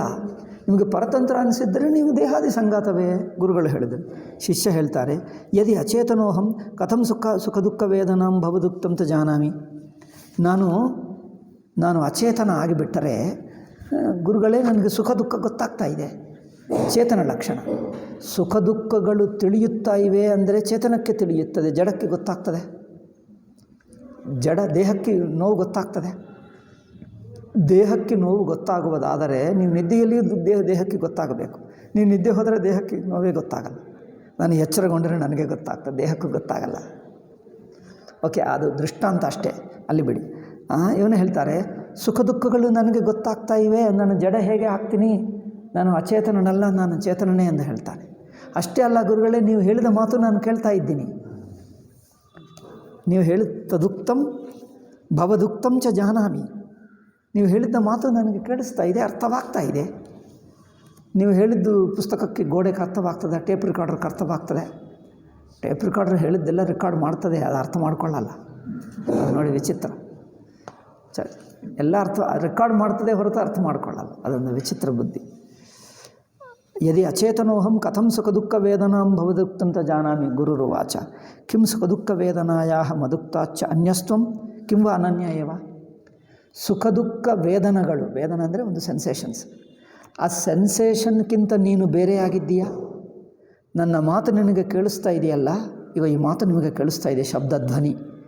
ಈ ಧ್ವನಿ ನಿಮಗೆ ಯಾವ ಅರಿವು ಕೇಳಿಸ್ತಾ ಇದೆಯೋ ಆ ಅರಿವು ಈ ಧ್ವನಿಗಿಂತ ಬೇರೆನಾ? ಬೇರೆ ಅಂದರೆ ಸ್ವತಂತ್ರವಾ? ಬೇರೆ ಅಂದರೆ ಸ್ವತಂತ್ರ ಅರ್ಥದಲ್ಲಿ ನೋಡ್ಕೊ. ಬೇರೆ ಅಂದರೆ ಅದು ಬೇರೆ ಇದು ಬೇರೆ, ಓಕೆ, ಅದು ಎಲ್ಲರಿಗೂ ಗೊತ್ತು. ಅದು ಸ್ವತಂತ್ರವಾ? ಶಬ್ದ ಧ್ವನಿ ಅರಿವಿನಲ್ಲಿ ಕೇಳಿಸ್ತಾ ಇದೆ ಹೊರತು ಅರಿವೇ ಶಬ್ದ ಅಲ್ಲ, ಅಲ್ಲವೇ? ಅಂದರೆ ಅರಿವು ಸ್ವತಂತ್ರ. ಅದೇ ಪ್ರಶ್ನೆ ಕೇಳ್ತಾ ಇದ್ದಾನೆ. ಸುಖ ದುಃಖಾದಿಗಳು ನಿಮಗೆ ಗೊತ್ತಾಗ್ತಾ ಇದ್ದರೆ ಸುಖ ದುಃಖಾದಿಗಳೇ ನೀನಾ? ಅಂದರೆ ನಿನ್ನ ಸ್ವರೂಪವಾ? ಅಥವಾ ಅದು ತಿಳಿಯುತ್ತಾ ಇದೆ ಆದರೆ ನಿನಗೆ ಮಾತ್ರ ಸುಖ ದುಃಖ ಇಲ್ಲ, ನೀನು ಸುಖ ದುಃಖ ರಹಿತ. ಕನ್ನಡಿಯಲ್ಲಿ ತೋರುವ ರೂಪಗಳು ಕನ್ನಡಿಗೆ ಸೇರಿವೆಯೋ ಅಥವಾ ಕನ್ನಡಿಯಲ್ಲಿ ತೋರಿದ್ದರೂ ಕನ್ನಡಿಗೆ ಸೇರಲ್ಲ. ಕನ್ನಡಿಯಲ್ಲಿ ತೋರುವ ಪ್ರತಿಬಿಂಬಗಳು ಕನ್ನಡಿಯಲ್ಲಿ ತೋರುತ್ತವೆ ಹೊರತು ಕನ್ನಡಿಗೆ ಸೇರುವುದು ಅಂದರೆ ಅದಕ್ಕೆ ಬಿಲಾಂಗಿಂಗ್, ಅದಕ್ಕೆ ಸಂಬಂಧಪಟ್ಟಿದ್ದಲ್ಲ. ಅದರಲ್ಲಿ ಎಷ್ಟೇ ತೋರಲಿ ಅದಕ್ಕೆ ಸಂಬಂಧಪಟ್ಟಿದ್ದಲ್ಲ. ನಿಮ್ಮ ಟಿ ವಿ ಸ್ಕ್ರೀನ್ನಲ್ಲಿ ಯಾರೇ ಬರಲಿ, ಎಷ್ಟೇ ತೋರಲಿ, ಕೊನೆಗೆ ನೀವು ಟಿ ವಿ ಮುಚ್ಚಿಬಿಟ್ರೆ ಏನಿರಲ್ಲ, ಅಲ್ಲಿ ಯಾರೂ ಇರಲ್ಲ. ಯಾವ ಮನುಷ್ಯ ಇರಲ್ಲ, ಯಾವ ಕೆಲಸ ಇರಲ್ಲ, ಯಾವ ಬಾಂಬು ಹಾಕಿದ್ದರೂ ಬಾಂಬು ಇಲ್ಲ, ನೀರು ಇಲ್ಲ, ಸಮುದ್ರ ಇರುತ್ತದೆ, ನೀರು ಇರುತ್ತದೆ, ಬೆಂಕಿ ಇರುತ್ತದೆ, ಯಾವುದು ಅಂಟಲ್ಲ. ಹಾಗೆ ಅಂಟಲ್ಲ ಅಂದರೆ they live at a different level ಅಲ್ಲವೇ? ಇದು ಪಾರಮಾರ್ಥಿಕ ಸತ್ತ ಆತ್ಮ, ಇದು ವ್ಯಾವಹಾರಿಕ ಕಲ್ಪಿತ. ಹೇಗೆ ಕನಸಿನ ಪದಾರ್ಥಗಳು ನಮ್ಮ ಲೆವೆಲ್ಗಿಲ್ಲ, ನಮ್ಮಲ್ಲಿ ಕನಸಿನ ಪದಾರ್ಥಗಳು ತೋರುತ್ತವೆ, ಅದು ಬೇರೆ ಲೆವೆಲ್ ಇರುವುದರಿಂದ ಕನಸಿನ ಪದಾರ್ಥಗಳು ನನ್ನನ್ನು ಮುಟ್ಟಲ್ಲ, ಅಂಟಲ್ಲ. ಕನ್ನಡಿಯಲ್ಲಿ ಪ್ರತಿಬಿಂಬಗಳು ಅಷ್ಟೇ, ಪ್ರತಿಬಿಂಬಗಳು ಕನ್ನಡಿ ಒಂದೇ ಮಟ್ಟದಲ್ಲಿಲ್ಲ. ಪ್ರತಿಬಿಂಬಗಳು ಕಲ್ಪಿತ, ಅಧ್ಯಸ್ಥ, ಕನ್ನಡಿ ನಿಜ. ಲೌಕಿಕ ದೃಷ್ಟ್ಯ ಉದಾಹರಣದಲ್ಲಿ ಹೇಳ್ತಾ ಇದ್ದೀನಿ. ಕನ್ನಡಿ ಯಾವ ಹಂತದಲ್ಲಿದೆಯೋ ಅದರಲ್ಲಿ ತೋರುವ ಬಣ್ಣಗಳು ಪದಾರ್ಥಗಳು ಅದೇ ಲೆವೆಲ್ನಲ್ಲಿಲ್ಲ. ಏಕೆ? ಇವು ಪ್ರತಿಬಿಂಬಗಳು, ಅದು ನಿಜ. ನಿಜವಾದ ಪೇಂಟಿಂಗು ಒಂದು ಬಣ್ಣ ತಗೊಂಡು ಕನ್ನಡಿಗೆ ಮೇಲೆ ಪೇಂಟ್ ಮಾಡಿಬಿಡು, ಕನ್ನಡಿಗೆ ಅಂಟ್ಕೊಂಡು ಬಿಡ್ತದೆ. ಏಕೆ? ಅದು ನಿಜವಾಗಿ ತಂದಿದ್ದೀವಿ, ಅದು ಕನ್ನಡಿ ಲೆವೆಲ್ಗಿದೆ. ಪ್ರತಿಬಿಂಬ ಮಾತ್ರ ಕನ್ನಡಿ ಲೆವೆಲ್ನಲ್ಲಿಲ್ಲ. ಅಂದರೆ ಅದು ಕಲ್ಪಿತ ಲೆವೆಲ್ ಇದೆ, ಅದು ವಾಸ್ತವಿಕ ಲೆವೆಲ್, ಇದು ಕಲ್ಪಿತ ಲೆವೆಲ್. ಹಾಗೆ ಚೈತನ್ಯ ಆತ್ಮ ಒಂದು ವಾಸ್ತವಿಕ ಲೆವೆಲ್, ಜಗತ್ತು ದೇಹೇಂದ್ರಿಯಾದಿಗಳು ಕಲ್ಪಿತ ಲೆವೆಲ್. ಕನಸಿನಲ್ಲಿ ದೇಹೇಂದ್ರಿಯಾದಿಗಳು ಹೇಗಿವೆಯೋ ಇದೂ ದೇಹವೆಲ್ಲ, ಈ ದೇಹವು ಈ ಪ್ರಪಂಚವೆಲ್ಲ ಕನಸೆ. ಇದು ನಿಜವಾಗಿ ಕನಸೇ. ನಮಗಿದೆಲ್ಲ ಅನಿಸುತ್ತಾ ಇದೆ, ನೀವು ಕಾರ್ಯಾಲಯಕ್ಕೆ ಬಂದಿದ್ದೀರಿ, ಕುರ್ಚಿಯಲ್ಲಿ ಕೂತಿದ್ದೀರಿ, ಕೇಳುತ್ತಾ ಇದ್ದೀರಿ, ಒಂದು ಕನಸು ನೋಡ್ತಾ ಇದ್ದೀರಿ ಅಷ್ಟೇ. ಇದೆಲ್ಲವೂ ಕನಸೆ, ವ್ಯತ್ಯಾಸವೇನಿಲ್ಲ. ಹಾಗೆ ನಾನು ಕೇಳ್ತಾ ಇದ್ದನಂತೆ, ನಾನಿಲ್ಲಿದ್ದನಂತೆ, ಈ ನಾನು ಎಂಬ ಬುದ್ಧಿಯೂ ಒಂದು ಅನಿಸಿಕೆ ಬಿಟ್ಟು ಏನೂ ಇಲ್ಲ. ಅದು ಗುರುಗಳು ಹೇಳ್ತಾ ಇದ್ದಾರೆ. ಈ ಸುಖ ದುಃಖಗಳು ನಿಮಗೆ ಗೊತ್ತಾಗ್ತಾ ಇದ್ದರೆ ಈ ಸುಖ ದುಃಖಗಳಿಗೆ ನನ್ನ ಮಾತಿಗೆ ನೀವು ಬಿಡಿಯಾಗಿ ಸ್ವತಂತ್ರವಾಗಿದ್ದೀಯಾ ಅಥವಾ ಇವುಗಳಿಗೆ ಅಂಟ್ಕೊಂಡಿದ್ದೀಯಾ? ಕಿಂವಾ ಅನನ್ಯ ಏವ ಮದುಕ್ತಾಚ್ಚ ಅನ್ಯಸ್ತ್ವಂ ಸ್ವತಂತ್ರ ಅನನ್ಯ. ಶಿಷ್ಯ ಉವಾಚ ನಾಹಂ ತಾವತ್ ಅನನ್ಯ. ನಾನು ಸುಖ ದುಃಖಗಳೇ ನಾನಲ್ಲ. ಏಕೆಂದರೆ ಸುಖ ಒಂದು ಸಲ ಬರುತ್ತದೆ ಹೋಗ್ತದೆ. ನಾನೇ ಆಗಿದ್ದರೆ ಎಂದಿಗೂ ಸುಖ ಇರಬೇಕು, ಎಂದಿಗೂ ದುಃಖ ಇರಬೇಕು. ಎಂದಿಗೂ ದುಃಖ ಇರುತ್ತದೆ, ಬರ್ತದೆ ಹೋಗ್ತದಲ್ಲ. ನಾವು ಹೋಗಬೇಕಂದ್ರೆ ಅದನ್ನು ಹೋಗಲಾಡಿಸ್ಕೊಳ್ತೀವಿ. ದುಃಖ ನಾನೇ ಆದರೆ ಎಲ್ಲಿ ಹೋದರೂ ಅದೇ ಇರುತ್ತದೆ. ನೀವು ಎಲ್ಲಿ ಹೋದರೂ ಏನು ಬಿಡಲ್ಲ. ಕನ್ನಡಿಯಲ್ಲೇ ಏನಾದರೂ ದೋಷ ಇದ್ದರೆ ನೀವು ಏನು ಎಷ್ಟು ಒರೆಸಿದ್ದರೂ ಹೋಗಲ್ಲ. ಪ್ರತಿಬಿಂಬವಾದಿ ಆದರೆ ಕನ್ನಡಿಯನ್ನು ಆ ಸೈಡ್ ಎಳೆದು ಬಿಟ್ಟರೆ ಹೋಗುತ್ತದೆ ಪ್ರತಿಬಿಂಬ. ಬಟ್ ಕನ್ನಡಿಯಲ್ಲೇ ದೋಷ ಇದ್ದರೆ ಏನು ಮಾಡಿದರೂ ಹೋಗಲ್ಲ. ಹಾಗೆ ನಿನಗೆ ಈ ಸುಖ ದುಃಖಾದಿಗಳು ನಿನ್ನ ಸ್ವರೂಪವೋ ಅಥವಾ ನಿನ್ನಲ್ಲಿ ತೋರುತ್ತಾ ಇವೆಯೋ? ಅದು ಪ್ರಶ್ನೆ ಮಾಡಿದ್ದು ಗುರುಗಳು. ನಿನ್ನಲ್ಲಿ ತೋರುತ್ತಾ ಇದ್ದರೆ ನೀನಲ್ಲ ಅದು. ಅಂದರೆ ಸುಖ ದುಃಖ ಎಂಬುದು ಒಂದು ಪ್ರತ್ಯಯ ಅರಿವಿಗೆ ಗೊತ್ತಾಗ್ತಾ ಇದೆ. ಅರಿವು ಸ್ವತಂತ್ರ. ಸುಷುಪ್ತಿಯಲ್ಲಿ ಸುಖ ದುಃಖ ಇಲ್ಲ. ಅರಿವಿಗೂ ಸುಖ ಅಂದರೆ ಅರಿವಿನ ಸ್ವಭಾವವೇ ದುಃಖ ಎಂದು ಹೇಳಬಹುದಾ? ದುಃಖ ಅರಿವು ಯಾರಾದರೂ ನೋಡಿದ್ದಾರ, ಅನುಭವಿಸಿದ್ದಾರ? ದುಃಖದ ಅರಿವು, ದುಃಖ ರೂಪ ಅರಿವು. ಅರಿವಿಗೂ ದುಃಖ ರೂಪ ಇಲ್ಲ. ಅರಿವಿಗೂ ಬಣ್ಣ ಇರುತ್ತದೆ, ಅರಿವಿಗೂ ಏನದು ಬಿಸಿ ತಂಪು ಇರುತ್ತದೆ. ಅರಿವಿಗೆ ಬಿಸಿ ತಂಪು ಇಲ್ಲ. ಅದು ಸ್ಪರ್ಶೇಂದ್ರಿಯದ ಅನುಭವನೇ ಹೊರತು ಅರಿವು ಬಿಸಿ ತಂಪು ಇಲ್ಲ. ಹಾಗೆಯೇ ಅರಿವಿಗೂ ಹೇಗೆ ಬಿಸಿ ತಂಪು ಇಲ್ಲವೋ, ಅರಿವಿಗೂ ಹೇಗೆ ಬಣ್ಣ ಕೆಂಪು ಏನು ಅಂಥದ್ದು ಬಣ್ಣ ಏನಿಲ್ಲವೋ, ಕೆಂಪು ಬಿಳಿ ಅಂಥದ್ದು ಬಣ್ಣ ಇಲ್ಲವೋ, ಹಾಗೆ ಅರಿವಿಗೆ ಸುಖ ದುಃಖವೂ ಇಲ್ಲ. ಸುಖ ದುಃಖವೂ ಒಂದು ಮನಸ್ಸಿನ ಮೂಲಕ ಅನಿಸುತ್ತಿದ್ದೇ ಹೊರತು ಅರಿವಿಗಿಲ್ಲ. ಅದು ಮನಸ್ಸಿನ ಹಂತವೇ. ಮನಸ್ಸೇ ಅರಿವಿನಲ್ಲಿ ಅಧ್ಯಸ್ಥ. ಆದ್ದರಿಂದ ಅರಿವಿನ ಸ್ವರೂಪಕ್ಕೆ ಸುಖ ದುಃಖ ಇಲ್ಲ. ಅಂದರೆ ಒಂದು ಮನಸ್ಸನ್ನು ಹಾಕ್ಕೊಂಡಾಗ, ಮನಸ್ಸಿನ ಒಂದು ಫೀಲಿಂಗ್, ಒಂದು ರಿಲೇಷನ್, ಒಂದು ಭಾವ ಹಾಕ್ಕೊಂಡಾಗ ಅದು ಮನಸ್ಸಿನಲ್ಲೇ ಅನಿಸುತ್ತದೆ. ಮನಸ್ಸನ್ನು ಸಂಬಂಧ ಇಟ್ಕೊಂಡಾಗ ಮನಸ್ಸಿನಲ್ಲಿ ಅನಿಸುತ್ತದೆ ಹೊರತು ಅರಿವಿಗಿಲ್ಲ. ಅರಿವು ಎಂದಿಗೂ ಅದೇನು ಸುಖ ದುಃಖ ರಹಿತವಾಗಿ ಅಸಂಗವಾಗೇ ಇರುತ್ತದೆ ಎಂದಿಗೂ. ಆದ್ದರಿಂದ ಸುಖ ದುಃಖಗಳು ನಿನಗೆ ಅಂಟುಕೊಂಡಿವೆಯಾ, ನಿನ್ನ ಸ್ವರೂಪವಾ ಅಥವಾ ಬಿಡಿಯಾಗಿವೆಯಾ? ಅಂದರೆ ಏನು ಹೇಳ್ತಾನೆ? ನಾಹಂತಾವತ್ ಅನನ್ಯ, ನಾನೇ ಸುಖ ದುಃಖಗಳಲ್ಲ ಶಿಷ್ಯ ಹೇಳ್ತಾನೆ. ಅಂದರೆ ಶಿಷ್ಯ ಇಷ್ಟು ಮನನ ಮಾಡುವಂಥ ಯೋಗ್ಯನೇ. ಅಥವಾ ಗುರುಗಳೇ ಬರೆದಿದ್ದರು, ಶಂಕರಾಚಾರ್ಯರೇ ಶಿಷ್ಯನನ್ನು ಊಹಿಸ್ಕೊಂಡು ಬರೆದಿರಬಹುದು. ಅನನ್ಯ, ನಾನು ಸುಖ ದುಃಖಗಳಿಗೆ ಅಂಟುಕೊಂಡವನಲ್ಲ. ಸುಖ ದುಃಖಗಳು ನನ್ನಲ್ಲಿ ಬಂದು ತೋರುತ್ತವೆ ಮತ್ತು ನನ್ನನ್ನು ಬಿಡುತ್ತವೆ. ನನ್ನಲ್ಲಿ ತೋರ್ತವೆ, ಬಿಡುತ್ತವೆ. ಈ ಅನುಭವ ಮನನ ಮಾಡಬೇಕು. ಗಮನಿಸಿ ಅದಕ್ಕೋಸ್ಕರ ಹೇಳಿದ್ದೀನಿ, ಮನಸ್ಸು ಶುದ್ಧವಾಗಿ ಅಂತರ್ಮುಖವಾದರೆ ಈ ಗಮನ ಬರುತ್ತದೆ. ತಾನು ಹಾಗೇ ಇದ್ದಾನೆ. ಅಂದರೆ ದುಃಖ ಬರುವಕ್ಕೆ ಮುಂಚೆ ಅರಿವಿತ್ತಾ ಇಲ್ಲವಾ? ಇತ್ತು. ದುಃಖ ಹೋದ ನಂತರ ಅರಿವಿದೆ. ಅಂದರೆ ದುಃಖ ಇರುವಾಗಲೂ ಮೇಲೆನೇ ಅರಿವಿದೆ. ಅರಿವಿನಲ್ಲಿ ಮೇಲೆನೇ ದುಃಖ ಇದೆ. ಏಕೆಂದರೆ ದುಃಖವೇ ಅರಿವಿನ ಸ್ವರೂಪವಾದರೆ ದುಃಖ ಅರಿವು ಎರಡು ಒಟ್ಟಿಗೆ ಇರಬೇಕು. ಹಾಗೇನಿಲ್ಲ. ಅರಿವಿನಲ್ಲಿ ದುಃಖ ತೋರ್ತಾ ಇದೆ. ದುಃಖ ಎಂಬುದು ಒಂದು ತೋರಿಕೆ, ಅರಿವಿನ ಸ್ವರೂಪ ಅಲ್ಲ. ದುಃಖವೆನ್ನುವುದೊಂದು ತೋರಿಕೆ, ಸುಖ ದುಃಖಾದಿಗಳು ತೋರಿಕೆ. ಇನ್ನೊಂದು ಶಬ್ದ ಕೇಳುವುದು, ರೂಪ ತೋರುವುದು. ಕಣ್ಣಿನಿಂದ ರೂಪ, ಕಿವಿಯಿಂದ ಶಬ್ದ, ಇವುಗಳೆಲ್ಲ ಅರಿವಿನಲ್ಲಿ ತೋರ್ತಾ ಇವೆ. ಅರಿವು ಕಂಡುಕೊಳ್ಳಲ್ಲ. ನೀವು ಬಣ್ಣ ತೋರಿ ನಂತರ ಹೋದರೆ, ನೀವು ಎಲ್ಲಿ ಹೋದರೂ ನಿಮ್ಮ ಬಣ್ಣಕ್ಕೆ ಅರಿವಿಗೆ ಅಂಟುಕೊಂಡರೆ, ನಮಗೆ ಯಾವುದು ನೋಡುವಕ್ಕೆ ಹೋದರೂ ಕೆಂಪೇ ಕಂಡು ಬರ್ತದೆ. ಒಂದು ಸಲ ಮೊದಲು ಕೆಂಪು ನೋಡಿಬಿಟ್ರೆ, ಕೆಂಪು ಅಂಟ್ಕೊಂಡು ಬಿಟ್ಟರೆ ಈಗ ಮಿಕ್ಕದು ಯಾವುದೇ ನೋಡಿ ಎಲ್ಲವೂ ಕೆಂಪೇ ಕಂಡು ಬರ್ತದೆ. ಈಗ ಬೇರೆ ಬಣ್ಣನೇ ಕಂಡು ಬರಲ್ಲ. ಬೇರೆ ಬಣ್ಣ ಹೇಗೆ ಕಂಡು ಬರ್ತಾ ಇದೆ? ಏಕೆಂದರೆ ಅದಕ್ಕೆ ಯಾವ ಬಣ್ಣ ಇಲ್ಲ. ಅದು ನೋಡಿ, ಕನ್ನಡಿಗೆ ಯಾವ ಬಣ್ಣ ಇಲ್ಲ. ಯಾವುದು ಎದುರಾಗಿದ್ದರೆ ಅದು ಕಂಡು ಬರ್ತದೆ, ಹೋದರೆ ಇನ್ನೊಂದು. ಮೊದಲನೆಯ ಪದಾರ್ಥವೇ ಪ್ರತಿಬಿಂಬಿತವಾಗಿದ್ದು ಕನ್ನಡಿಗೆ ಅಂಟುಕೊಂಡರೆ ಈಗ ನೆಕ್ಸ್ಟ್ ಪದಾರ್ಥವನ್ನು ತೋರಿಸೋಕ್ಕಾಗಲ್ಲ, ಕನ್ನಡಿಗೆ ತೋರಿಸೋಕ್ಕಾಗಲ್ಲ. ಏಕೆ? ಅಂಟ್ಕೊಂಡು ಬಿಟ್ಟಿತ್ತು ಒಂದು ಪದಾರ್ಥಕ್ಕೆ. ಇದು ಯಾವ ಪದಾರ್ಥಕ್ಕೆ ಅಂಟುಕೊಂಡಲ್ಲ, ಅದರ ಸ್ವಭಾವವೇ ಅಸಂಗ. ಇದು ಗೊತ್ತು ಮಾಡ್ಕೊ. ಶಿಷ್ಯ ಹೇಳ್ತಾನೆ, ನಾನು ಸುಖ ದುಃಖಾದಿ ಅನುಭವಗಳಲ್ಲ, ಇಷ್ಟು ಮನನ ಮಾಡಿರುವ ಶಿಷ್ಯ. ಅದಕ್ಕೋಸ್ಕರ ಹೇಳ್ತಾನೆ, ನನ್ನಲ್ಲಿ ಸುಖ ತೋರ್ತಾ ಇದೆ, ನನ್ನಲ್ಲಿ ದುಃಖ ತೋರ್ತಾ ಇದೆ. ನನ್ನಲ್ಲಿ ಅಂದರೆ ಆ ಅರಿವಿನಲ್ಲಿ. ಆ ಅರಿವು ಮಾತ್ರ ಸುಖ ದುಃಖವಲ್ಲ. ನಿಮ್ಮ ಮಾತು ಕೇಳಿಸ್ತಾ ಇದೆ, ರೂಪ ಕಂಡು ಬರ್ತಾ ಇದೆ, ಅರಿವಿನಲ್ಲೇ. ಯಾವ ರೂಪವೂ ಅರಿವಲ್ಲ, ಯಾವ ಶಬ್ದವೂ ಅರಿವಲ್ಲ. ನಿಶ್ಶಬ್ದ. ಇದು ನೋಡಿ ಈ ಆಕಾಶ ಹೇಗೆ ನಿರಾಕಾರ ಇದೆಯೋ, ನಿರಾಕಾರ ಆಕಾಶದಲ್ಲಿ ಯಾವ ಆಕಾರ ಹಾಕಿದ್ದರೂ ನಿರಾಕಾರಕ್ಕೆ ಅಂಟುಕೊಳ್ಳುವುದೇ ಅಲ್ಲ. ಅಂಟ್ಕೊಳ್ತದ? ಪುಸ್ತಕ ತಗೊಂಡು ಬನ್ನಿ, ಆಕಾರಕ್ಕೆ ಅಂಟುಕೊಳ್ಳಲ್ಲ. ಕೈಯೇ ಇದೆ, ಕೈಯೇ ಮುಟ್ಟಿಬಿಡು, ಏನು ಮಾಡಿದ್ದರೂ ಆಕಾಶಕ್ಕೆ ಆಕಾರ ಅಂಟಿಸಬಹುದಾ? ನಮ್ಮ ಕೈ ಮುದ್ರೆ ಹಾಕಿಬಿಡು, ಆಕಾಶ ಅಂಟ್ಕೊಳ್ಳಲ್ಲ. ಹಾಗೆ ಶಬ್ದವು ನಿಶ್ಶಬ್ದದ ಆಧಾರದಲ್ಲಿ ಹುಟ್ಟಿದೆ. ಶಬ್ದ ಹುಟ್ಟುವಕ್ಕೆ ಮುಂಚೆ ಏನಿತ್ತು?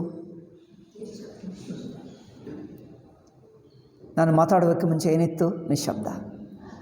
ಮತ್ತೆ ನಿಲ್ಲಿಸಿದ ನಂತರ ನಿಶ್ಶಬ್ದ. ಅಂದರೆ ನಿಶ್ಶಬ್ದ ಮೊದಲೇ ಇತ್ತು. ನಿಶ್ಶಬ್ದ ಎನ್ನುವುದು ಒಂದು ಹೇಗೆ ಆಕಾಶ ಎನ್ನುವುದು ಒಂದು ತಯಾರು ಮಾಡಿರುವ ಕಾರ್ಯ ಅಲ್ಲ, ಒಂದು ಪ್ರಯತ್ನದಿಂದ ಹುಟ್ಟಿದ್ದಲ್ಲ, ತಾನೇ ತಾನು ಸ್ವತಃ ಇದೆ. ಹಾಗೆ ನಿಶ್ಶಬ್ದ ಎಂಬುದು ಏನು ಮಾಡ್ತಾರೆ ನೀವು? ತರ್ತಾರೆ. ನಿಶ್ಶಬ್ದವನ್ನು ನೀವು ಮಾಡಿದ್ದರೆ ಹುಟ್ಟುತ್ತದೆ. ನಿಶ್ಶಬ್ದ ಯಾರು ಹುಟ್ಟಿಸಿದ್ದಾರೆ? ತಾನೇ ಇದೆ, ತಾನೇ ಸ್ವತಃ ಸಿದ್ಧ. ಯಾರು ನಿಶ್ಶಬ್ದವನ್ನು ಯಾರು ಹುಟ್ಟಿಸಲಿಲ್ಲ. ನಿಮ್ಮ ಪ್ರಯತ್ನದಿಂದ ನಿಶ್ಶಬ್ದ ಮಾಡ್ತೀರಾ? ನಿಶ್ಶಬ್ದವನ್ನು ಮಾಡಿ ಅಂದರೆ ಏನು ಮಾಡಬೇಕು ಅಂತ ಹೇಳ್ತಾರೆ. ನಿಶ್ಶಬ್ದಕ್ಕೆ ಏನು ಮಾಡ್ತೀರಿ?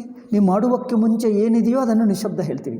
ನೀವು ಯಾವ ಪ್ರಯತ್ನ ಮಾಡುವಕ್ಕೆ ಮುಂಚೆ ತಾನು ಏನಿದೆಯೋ ಅದು ನಿಶ್ಶಬ್ದ ಹೇಳ್ತೀರಿ. ಉಪವಾಸ ಅಂದರೆ ಅರ್ಥವೇನು? ಉಪವಾಸ ಮಾಡ್ತೀನಿ ಅಂದರೆ ಉಪವಾಸ ಮಾಡೋದಾ? ಊಟ ಮಾಡಬಹುದು, ಉಪವಾಸ ಮಾಡ್ತೀರಾ? ಹೌದೌದು, ನಾನು ಉಪವಾಸ ಮಾಡ್ತೀನಿ. ಉಪವಾಸ ಮಾಡುವುದಲ್ಲಪ್ಪ, ಊಟ ಮಾಡುವಕ್ಕೆ ಮುಂಚೆ ತಾನಾಗಿ ಇದೆ, ತಾನಿರುವುದೇ ಹೊರತು ನೀವು ಮಾಡುವುದಲ್ಲ. ನಿಮ್ಮ ಪ್ರಯತ್ನಕ್ಕೆ ಸಿಗಲ್ಲ ಅದು. ಉಪವಾಸ ತಾನೇ ಇರುತ್ತದೆ, ಊಟ ನೀವು ಮಾಡ್ತೀರಿ. ಊಟ ನಿನ್ನ ಕೆಲಸ, ಉಪವಾಸ ತಾನೇ ಇದೆ, ಸ್ವತಃ ಸಿದ್ಧ. ಹಾಗೆ ನಿಶ್ಶಬ್ದ ಎಂಬುದು ತಾನೇ ಇದೆ. ತಾನೇ ಇರುವ ನಿಶ್ಶಬ್ದವನ್ನು ಶಬ್ದ ಬಂದು ಏನು ಮಾಡ್ತದೆ? ಶಬ್ದ ಬಂದು ನಿಶ್ಶಬ್ದವನ್ನು ನಾಶ ಮಾಡ್ತದೆ. ರೂಪ ಬಂದು, ಆಕಾರ ಬಂದು ನಿರಾಕಾರ ಆಕಾಶವನ್ನು ನಾಶ ಮಾಡ್ತದೆ. ಆಕಾಶ ಒಳಗೆ ನಿರಾಕಾರವಾದ ಆಕಾಶದಲ್ಲೇ ಸಾಕಾರವಾದ ವಸ್ತುಗಳು ಬರುತ್ತವೆ. ಆದರೆ ನಿರಾಕಾರವಾದ ಆಕಾಶವನ್ನು ಯಾರು ಮುಟ್ಟಲ್ಲ, ಅದನ್ನು ಬದಲಾಯಿಸಲ್ಲ, ಅದನ್ನು ವಿಕಾರಗೊಳಿಸಲ್ಲ, ನಾಶ ಮಾಡೋಕ್ಕಾಗಲ್ಲ. ಏಕೆ?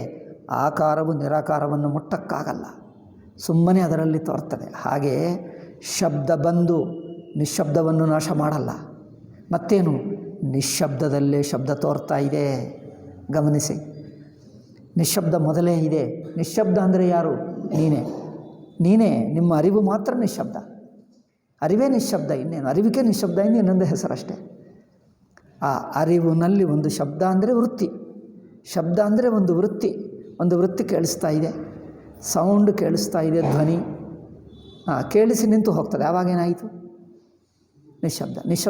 ನಿಶ್ಶಬ್ದ ಕೇಳಿಸುವುದಲ್ಲ, ನಿಶ್ಶಬ್ದ ತಾನೇ. ನಿಶ್ಶಬ್ದ ಕಿವಿಗೆ ಕೇಳಿಸ್ತದೆ, ಶಬ್ದ ಕೇಳಿಸ್ತದೆ. ನಿಶ್ಶಬ್ದ ಕಿವಿಗೆ ಕೇಳಿಸಲ್ಲ. ನಿಶ್ಶಬ್ದ ಹೇಗಿರುತ್ತದೆ ಹೇಳಿ? ಅಂದರೆ ಕಿವಿ ಕೆಲಸ ಮಾಡದೇ ಇದ್ದನ್ನು ನಿಶ್ಶಬ್ದ ಹೇಳ್ತೀವಿ ಅಷ್ಟೇ. ಕಿವಿಯೂ ಉಪಯೋಗಿಸುವಕ್ಕೆ ಮುಂಚೆ ತಾನಿರುವುದೇ ನಿಶ್ಶಬ್ದ. ತನ್ನ ಆತ್ಮಕ್ಕೆ ನಿಶ್ಶಬ್ದ ಎಂದು ಹೆಸರು. ಅದರಲ್ಲಿ ಶಬ್ದ ತೋರ್ತದೆ, ಶಬ್ದ ಹೋಗುತ್ತದೆ. ಶಬ್ದ ಹೋದಾಗ ನೀನು ಉಳಿಯುತ್ತೀವಲ್ಲ, ಆಗ ನೀನೇ ನಿಶ್ಶಬ್ದ, ತಾನು ಮಾತ್ರ ಉಳಿಯುತ್ತೆ.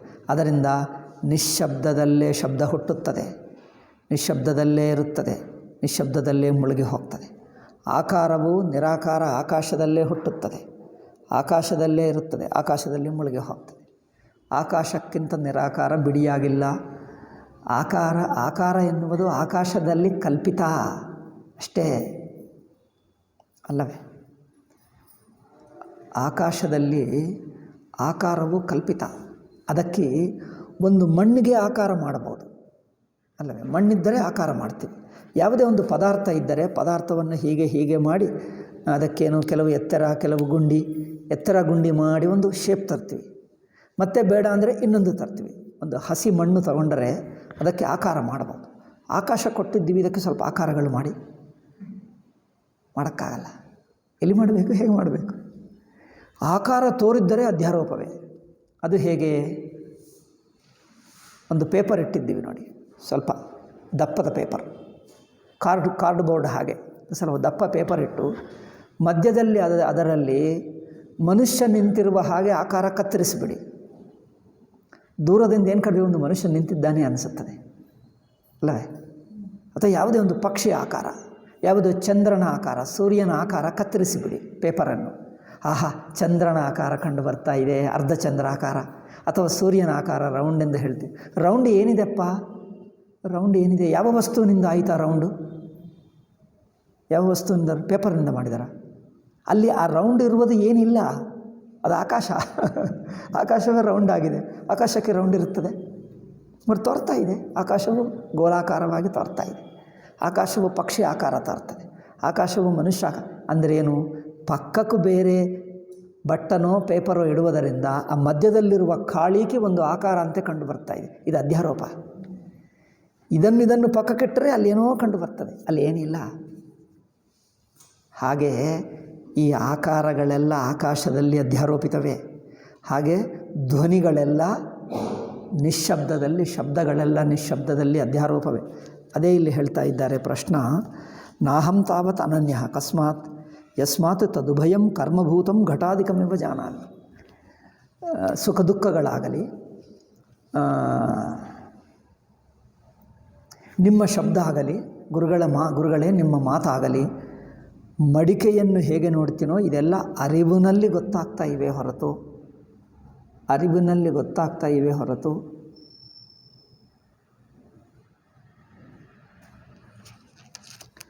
ಅದೇ ನಾನಲ್ಲ. ಜಾನಾಮಿ ತಸ್ಮಾತ್ ಅನ್ಯ, ಅದಕ್ಕಿಂತ ನಾನು ಸ್ವತಂತ್ರ. ನಾನಂದರೆ ಅರಿವು ಅದಕ್ಕಿಂತ ಸ್ವತಂತ್ರ. ಸುಖ ದುಃಖ ವೇದನ, ನಾವು ಇದನ್ನು ಊಹಿಸ್ಕೊಳ್ತೀವಿ. ಅರಿವು ಬೇರೆ, ಇದು ಬೇರೆ ಎಂದು ಊಹಿಸ್ಕೊಳ್ಳಬಾರದು. ಈ ಊಹಾ ಸ್ವಭಾವ ಮನಸ್ಸು ಸುಮ್ಮನೆ ಅನಾವಶ್ಯಕವಾಗಿ ಊಹಿಸ್ತದೆ ನೋಡಿ. ಆ ಊಹಾ ಸ್ವಭಾವ ನಿಂತು ಹೋಗಬೇಕು. ಅದೇ ಅಂತಃಕರಣ ಶುದ್ಧಿ, ಅಂತರ್ಮುಖತ ಅಂದರೆ ಅದು. ಅನಾವಶ್ಯಕವಾಗಿ imagining, too much of imagining. ಜಿಡ್ಡು ಕೃಷ್ಣಮೂರ್ತಿ ಹೇಳ್ತಾನೆ ಸಾಲಿಲಾಕಿ ಎಂದು. ಸಾಲಿಲಾಕಿ ಅಂದರೆ ಸೆಲ್ಫ್ ಟಾಕಿಂಗ್. ಸಾಲಿಲಾಕಿ ತನ್ನಲ್ಲಿ ತಾನೇ ಮಾತಾಡುವುದು. ಈ ಸಾಲಿಲಾಕಿ ಏಕೆ ನಡೆಯುತ್ತಾ ಇದೆ? ತನ್ನಲ್ಲಿ ತಾನು ಏನೋ ಮಾತಾಡ್ತಾನೆ ಇರ್ತದೆ ಅಲ್ಲವ?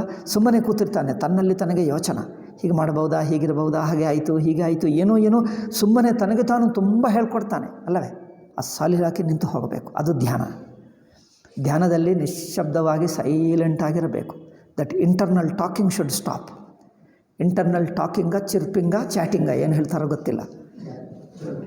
ಚಾಟಿಂಗೆ, internal chat, inner chat. Inner ಚಾಟಿಂಗೋ ಚಿರ್ಪಿಂಗೋ ಅದಾಗಬೇಕು. ನಿಂತಿರಬೇಕಂದ್ರೆ ಒಂದು ಆಸಕ್ತಿ ಒಂದು ಕಾರಣ. ಅದೇ ಭಗವದ್ಗೀತೆಯಲ್ಲಿ ಹೇಳಿದ್ದಾರಲ್ಲ, ಅಭ್ಯಾಸೇನತು ಕೌಂತೆಯ ವೈರಾಗ್ಯೇನ ಚ ಗೃಹ್ಯತೆ. ಅಭ್ಯಾಸ, ರಾಂಗ್ ಅಭ್ಯಾಸ ಮಾಡಿದ್ದೇವೆ, ಇದು ಅನಾವಶ್ಯಕವಾಗಿ ಚಿಂತನೆ ಮಾಡ್ತೀವಿ. ಅದರಿಂದ ಅದು ಮನಸ್ಸಿಗೆ ಅಭ್ಯಾಸ ಆಗಿಬಿಡ್ತದೆ. ಆಸಕ್ತಿ ಸ್ವಲ್ಪ, ಅಭ್ಯಾಸ ಸ್ವಲ್ಪ. ತಪ್ಪಭ್ಯಾಸ, ಆಸಕ್ತಿ. ಆದ್ದರಿಂದ ಆಸಕ್ತಿ ಬಿಡಿಸಬೇಕು. ಅಂದರೆ ಆಸಕ್ತಿ ಅಂದರೆ ಪ್ರಪಂಚದಲ್ಲಿ ವಿಶೇಷ ಆಸಕ್ತಿ ಬೇಡ, ಸಾಮಾನ್ಯ ಆಸಕ್ತಿ ಬೇಡ. ಅಂದರೆ ಪ್ರಪಂಚ ಯೋಚನೆ ಮಾಡತಕ್ಕದ್ದೇ ಅಲ್ಲ. ಏನಿದೆಯೋ ಇರುತ್ತದೆ, ಏನಾಗಿದೆಯೋ ಆಗುತ್ತದೆ. ನೀವು ಯೋಚನೆ ಮಾಡಿ ಏನು ಮಾಡ್ತೀರಿ? ಪ್ರಪಂಚವನ್ನು ಬದಲಾಯಿಸಿಬಿಡ್ತೀರಾ ಏನು? ಇದನ್ನು ಹಾಗೆ ಇದ್ದಿರುತ್ತದೆ, ಇರಲಿ. ತಾನು ಹೇಗಿರುತ್ತದೋ ಇರಲಿ, ಇರುತ್ತದೋ ಇಲ್ಲವೋ ನಮಗೇಕೆ? ಇದ್ದರೆ ಇರುತ್ತದೆ, ಇಲ್ಲ ಅಂದರೆ ಬೇಡ, ನಮಗೇಕೆ? ಅಲ್ಲಿ ಏನೋ ಆಯಿತು, ಅಲ್ಲಿದ್ದಾನೆ. ಸಿಂಪಲ್ ಒಂದು ಉದಾಹರಣೆ ಹೇಳಲ್ಲ. ಅಲ್ಲೊಬ್ಬ ಮನುಷ್ಯ ಇದ್ದಾನೆ, ಅವನು ಏನೋ ನನಗೆ ಕಂಡು ಬಂದ ಎಂದು ನಿಮ್ಮ ಮನಸ್ಸು ಯೋಚನೆ ಮಾಡ್ತಾ ಇದೆ ಹೊಂದು ಅವನು ಬಂದ ಎನ್ನುವುದು ಅದನ್ನು ನೀವು ಯೋಚನೆ ಮಾಡದಿದ್ದರೆ ಅದು ನಿಮಗೆ ಬಂದು ಬಲವಂತವಾಗಿ ನಿಮಗೆ ಕಂಡು ಬರ್ತದೆ. ನೀವೇ ಯೋಚನೆ ಮಾಡ್ತೀರಿ. You don't think of it whether it exist or not material for you. In fact it doesn't exist also. ನಿಮ್ಮ ಮನಸ್ಸೇ ಯೋಚನೆ ಮಾಡ್ತಾ ಇದೆ, ಇಲ್ಲದಿದ್ದರೆ ಅವರು ಇಲ್ಲವೇ ಇಲ್ಲ ನಮಗೆ. ನಿಮ್ಮ ಮನಸ್ಸೇ ಏನೋ ಮನಸ್ಸಿನಲ್ಲಿ ಹಾಗೆ ಆಯಿತು ಹೀಗೆ ಆಯಿತು. ನೀವು ಯೋಚನೆ ಮಾಡುವ ಒಂದು ಥಾಟ್ ಇದ್ದರೆ ನಿಮ್ಮ ಅಕ್ಕಪಕ್ಕದಲ್ಲಿ ನೂರಾರು ಸುಮ್ಮನೆ ಕೂತಿರ್ತವೆ, ನೋಡಿದ್ದೀರಾ? ಮನಸ್ಸು ನೋಡಿ, ಇಲ್ಲಿ ಹೊರಗೆ ಅಲ್ಲ, ನಿಮ್ಮ ಮನಸ್ಸಿನಲ್ಲಿ ನೀವು ಯೋಚನೆ ಮಾಡುವ ಒಂದು ಥಾಟ್ ಇದ್ದರೆ ಇದರಲ್ಲಿ ಏನೋ ತುಂಬಿಕೊಂಡಿದ್ದಂತೆ ಈ ಸೈಡ್ಗೂ ಟೂ ಮೆನಿ ಥಾಟ್ಸ್, ಅನಾವಶ್ಯಕ ಥಾಟ್ಸ್ ಇರುತ್ತವೆ. ಸುಮ್ಮನೆ ಅಲ್ಲೇನೋ ಇದೆ, ಇಲ್ಲೇನೋ ಇದೆ, ಹಾಗೇನೋ ಅವರಲ್ಲಿದ್ದಾರೆ, ಇವರಲ್ಲಿದ್ದಾರೆ, ಅಲ್ಲೇನೋ ಆಗ್ತಾಯಿದೆ, ಇದೆಲ್ಲ ಮನಸ್ಸಿನಲ್ಲಿ ಕೂತು ಬಿಡ್ತವೆ. ಅದು ನೀವು ಕಾನ್ಷಿಯಸ್ ಆಗಿಬಿಟ್ಟು ತೆಗೆದು ಬಿಡಿ, ಅಬ್ಬಾ ಮನಸ್ಸಿಗೂ ತುಂಬ ರಿಲ್ಯಾಕ್ಸ್ ಆಗ್ತದೆ. ಇನ್ಫ್ಯಾಕ್ಟ್ ದೆರ್ ಇಸ್ ನಥಿಂಗ್, ಟೋಟಲ್ಲಿ ಶೂನ್ಯ ಆಗಿಬಿಡ್ತದೆ, ಆಕಾಶ ಹಾಗೆ ಆಗಿಬಿಡ್ತದೆ. ಬಟ್ ಅದು ಅಭ್ಯಾಸ ಆಗಬೇಕು. ಸ್ವಲ್ಪ ಧ್ಯಾನ, ಸ್ವಲ್ಪ ಆಸಕ್ತಿ ಮೋಹ ಬಿಡುವುದು, ಆಸಕ್ತಿ ಬಿಡುವುದು, ಅಭ್ಯಾಸ ಮಾಡುವುದು, ಏಕಾಗ್ರತ ಅಭ್ಯಾಸ, ತನ್ನಲ್ಲಿ ತಾನೇ ಇರುವುದು, ತಾನಾಗೇ ಇರುವುದು. ಇರುವಿಕೆನೇ ಆನಂದ, ಇನ್ನೇಕೆ? ನೀವು ಪ್ರಪಂಚ ಪದಾರ್ಥಗಳೆಲ್ಲ ಏಕೆ ಯೋಚನೆ ಮಾಡ್ತೀರಿ? ಯೋಚನೆ ಮಾಡಿದರೆ ಏನೋ ಸುಖ ಸಿಗ್ತದೆ ಎಂದು ಆಸೆ. ಅದು ಚಿಂತನೆ ಮಾಡಿ ಇರುವ ಸುಖ ಎಲ್ಲ ಹೋಗುತ್ತಾ ಇದೆ. ಏಕೆ ಚಿಂತನ? ಏನು ಚಿಂತನೆ ಮಾಡಬೇಡಿ, ನೀವು ಸುಮ್ಮನೆ ನಿಶ್ಚಿಂತವಾಗಿರಿ, ಅದರಲ್ಲೇ ಸಮಾಧಾನದಲ್ಲೇ ಹೆಚ್ಚಿನ ಆನಂದ. ಪ್ರಪಂಚ ಪದಾರ್ಥಗಳು ಮನುಷ್ಯರ ಚಿಂತನದಿಂದ ಎಷ್ಟು ಸುಖವಾಗುತ್ತಾ ಇದೆಯೋ ಅದಕ್ಕಿಂತ 100 ಪಟ್ಟು ಸುಖ ಸುಮ್ಮನೆ ಸಮಾಧಾನವಾಗಿದ್ದರೆ. ಸಮಾಧಾನ ಅಂದರೆ ಏನು? ನಾನೇ ಇರ್ತೀನಿ, ನಾನೊಬ್ಬನೇ ಇರ್ತೀನಿ, ಬೇರೆ ಏನಿಲ್ಲ, ನಾನು ಇರುವುದು ಅಷ್ಟೇ, ಸುಮ್ಮನೆ ಇದ್ದೇನೆ ಸಾಕು. ತನ್ನ ಇರುವಿಕೆ ಸಾಕಾಗಲ್ಲವಾ? ಇರುವಿಕೆಯಲ್ಲೇ ಎಲ್ಲ ಇದ್ದು ಬಿಟ್ಟಿದೆ. ತಾನಿದ್ದಾನೆ, ಇನ್ನೇನು ಬೇಕು? ಇದ್ದಾನೆ, ತನ್ನ ಇರುವಿಕೆಯಲ್ಲೇ ಎಲ್ಲವೂ ಅಡಕವಾಗಿದೆ. ಇಡೀ ಪ್ರಪಂಚ ಆ ಇರುವಿನ ಸ್ವರೂಪದಲ್ಲೇ ಅಡಕವಾಗಿದೆ. ಇನ್ನು ಬೇರೆ ಒಂದೊಂದೇಕೆ ಯೋಚನೆ ಮಾಡುವುದು, ಅದೆಲ್ಲವೂ ಅಲ್ಲೇ ಇದೆ. ಹಾಗೆ ತಸ್ಮಾತ್ ಅನ್ಯಃ, ನಾನು ಅದಕ್ಕಿಂತ ಬೇರೆಯಾಗಿದ್ದೇನೆ. ಶಿಷ್ಯ ಹೇಳ್ತಾನೆ, ಸುಖ ದುಃಖ ವೇದನಾ ವಿಕ್ರಿಯಾಚ ಸ್ವಾರ್ಥ ಇವ ಪ್ರಾಪ್ನೋತಿ. ಈ ಸುಖ ದುಃಖ ವಿಕ್ರಿಯ ತದುಕ್ತಂ ಚ ಸ್ಯಾತ್ ಅನನ್ಯತ್ವೇ. ಈ ಸುಖ ದುಃಖಗಳು ನನ್ನ ಸ್ವರೂಪವಾಗಿ ಬಿಟ್ಟರೆ ಅವು ಸ್ವತಂತ್ರವಾಗಿ ಬಿಡ್ತವೆ, ಆತ್ಮ ಹಾಗೆ. ಬಟ್ ಅದು ಸ್ವತಂತ್ರವಲ್ಲವೇ? ನಮ್ಮ ಅರಿವಿಗೂ ಗೊತ್ತಾಗ್ತಾ ಇದೆ. ನಾನು ನೋಡದಿದ್ದರೆ ಅದಿದೆಯಾ? ಇದು ರಮಣ ಮಹರ್ಷಿ ಚೆನ್ನಾಗಿ ಹೇಳುತ್ತಿದ್ದರು.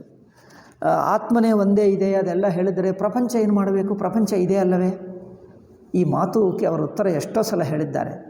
ಪ್ರಪಂಚ ತಾನು ಹೇಳ್ತಾ ಇದೆಯಾ ನಾನಿದ್ದೇನೆ ಎಂದು?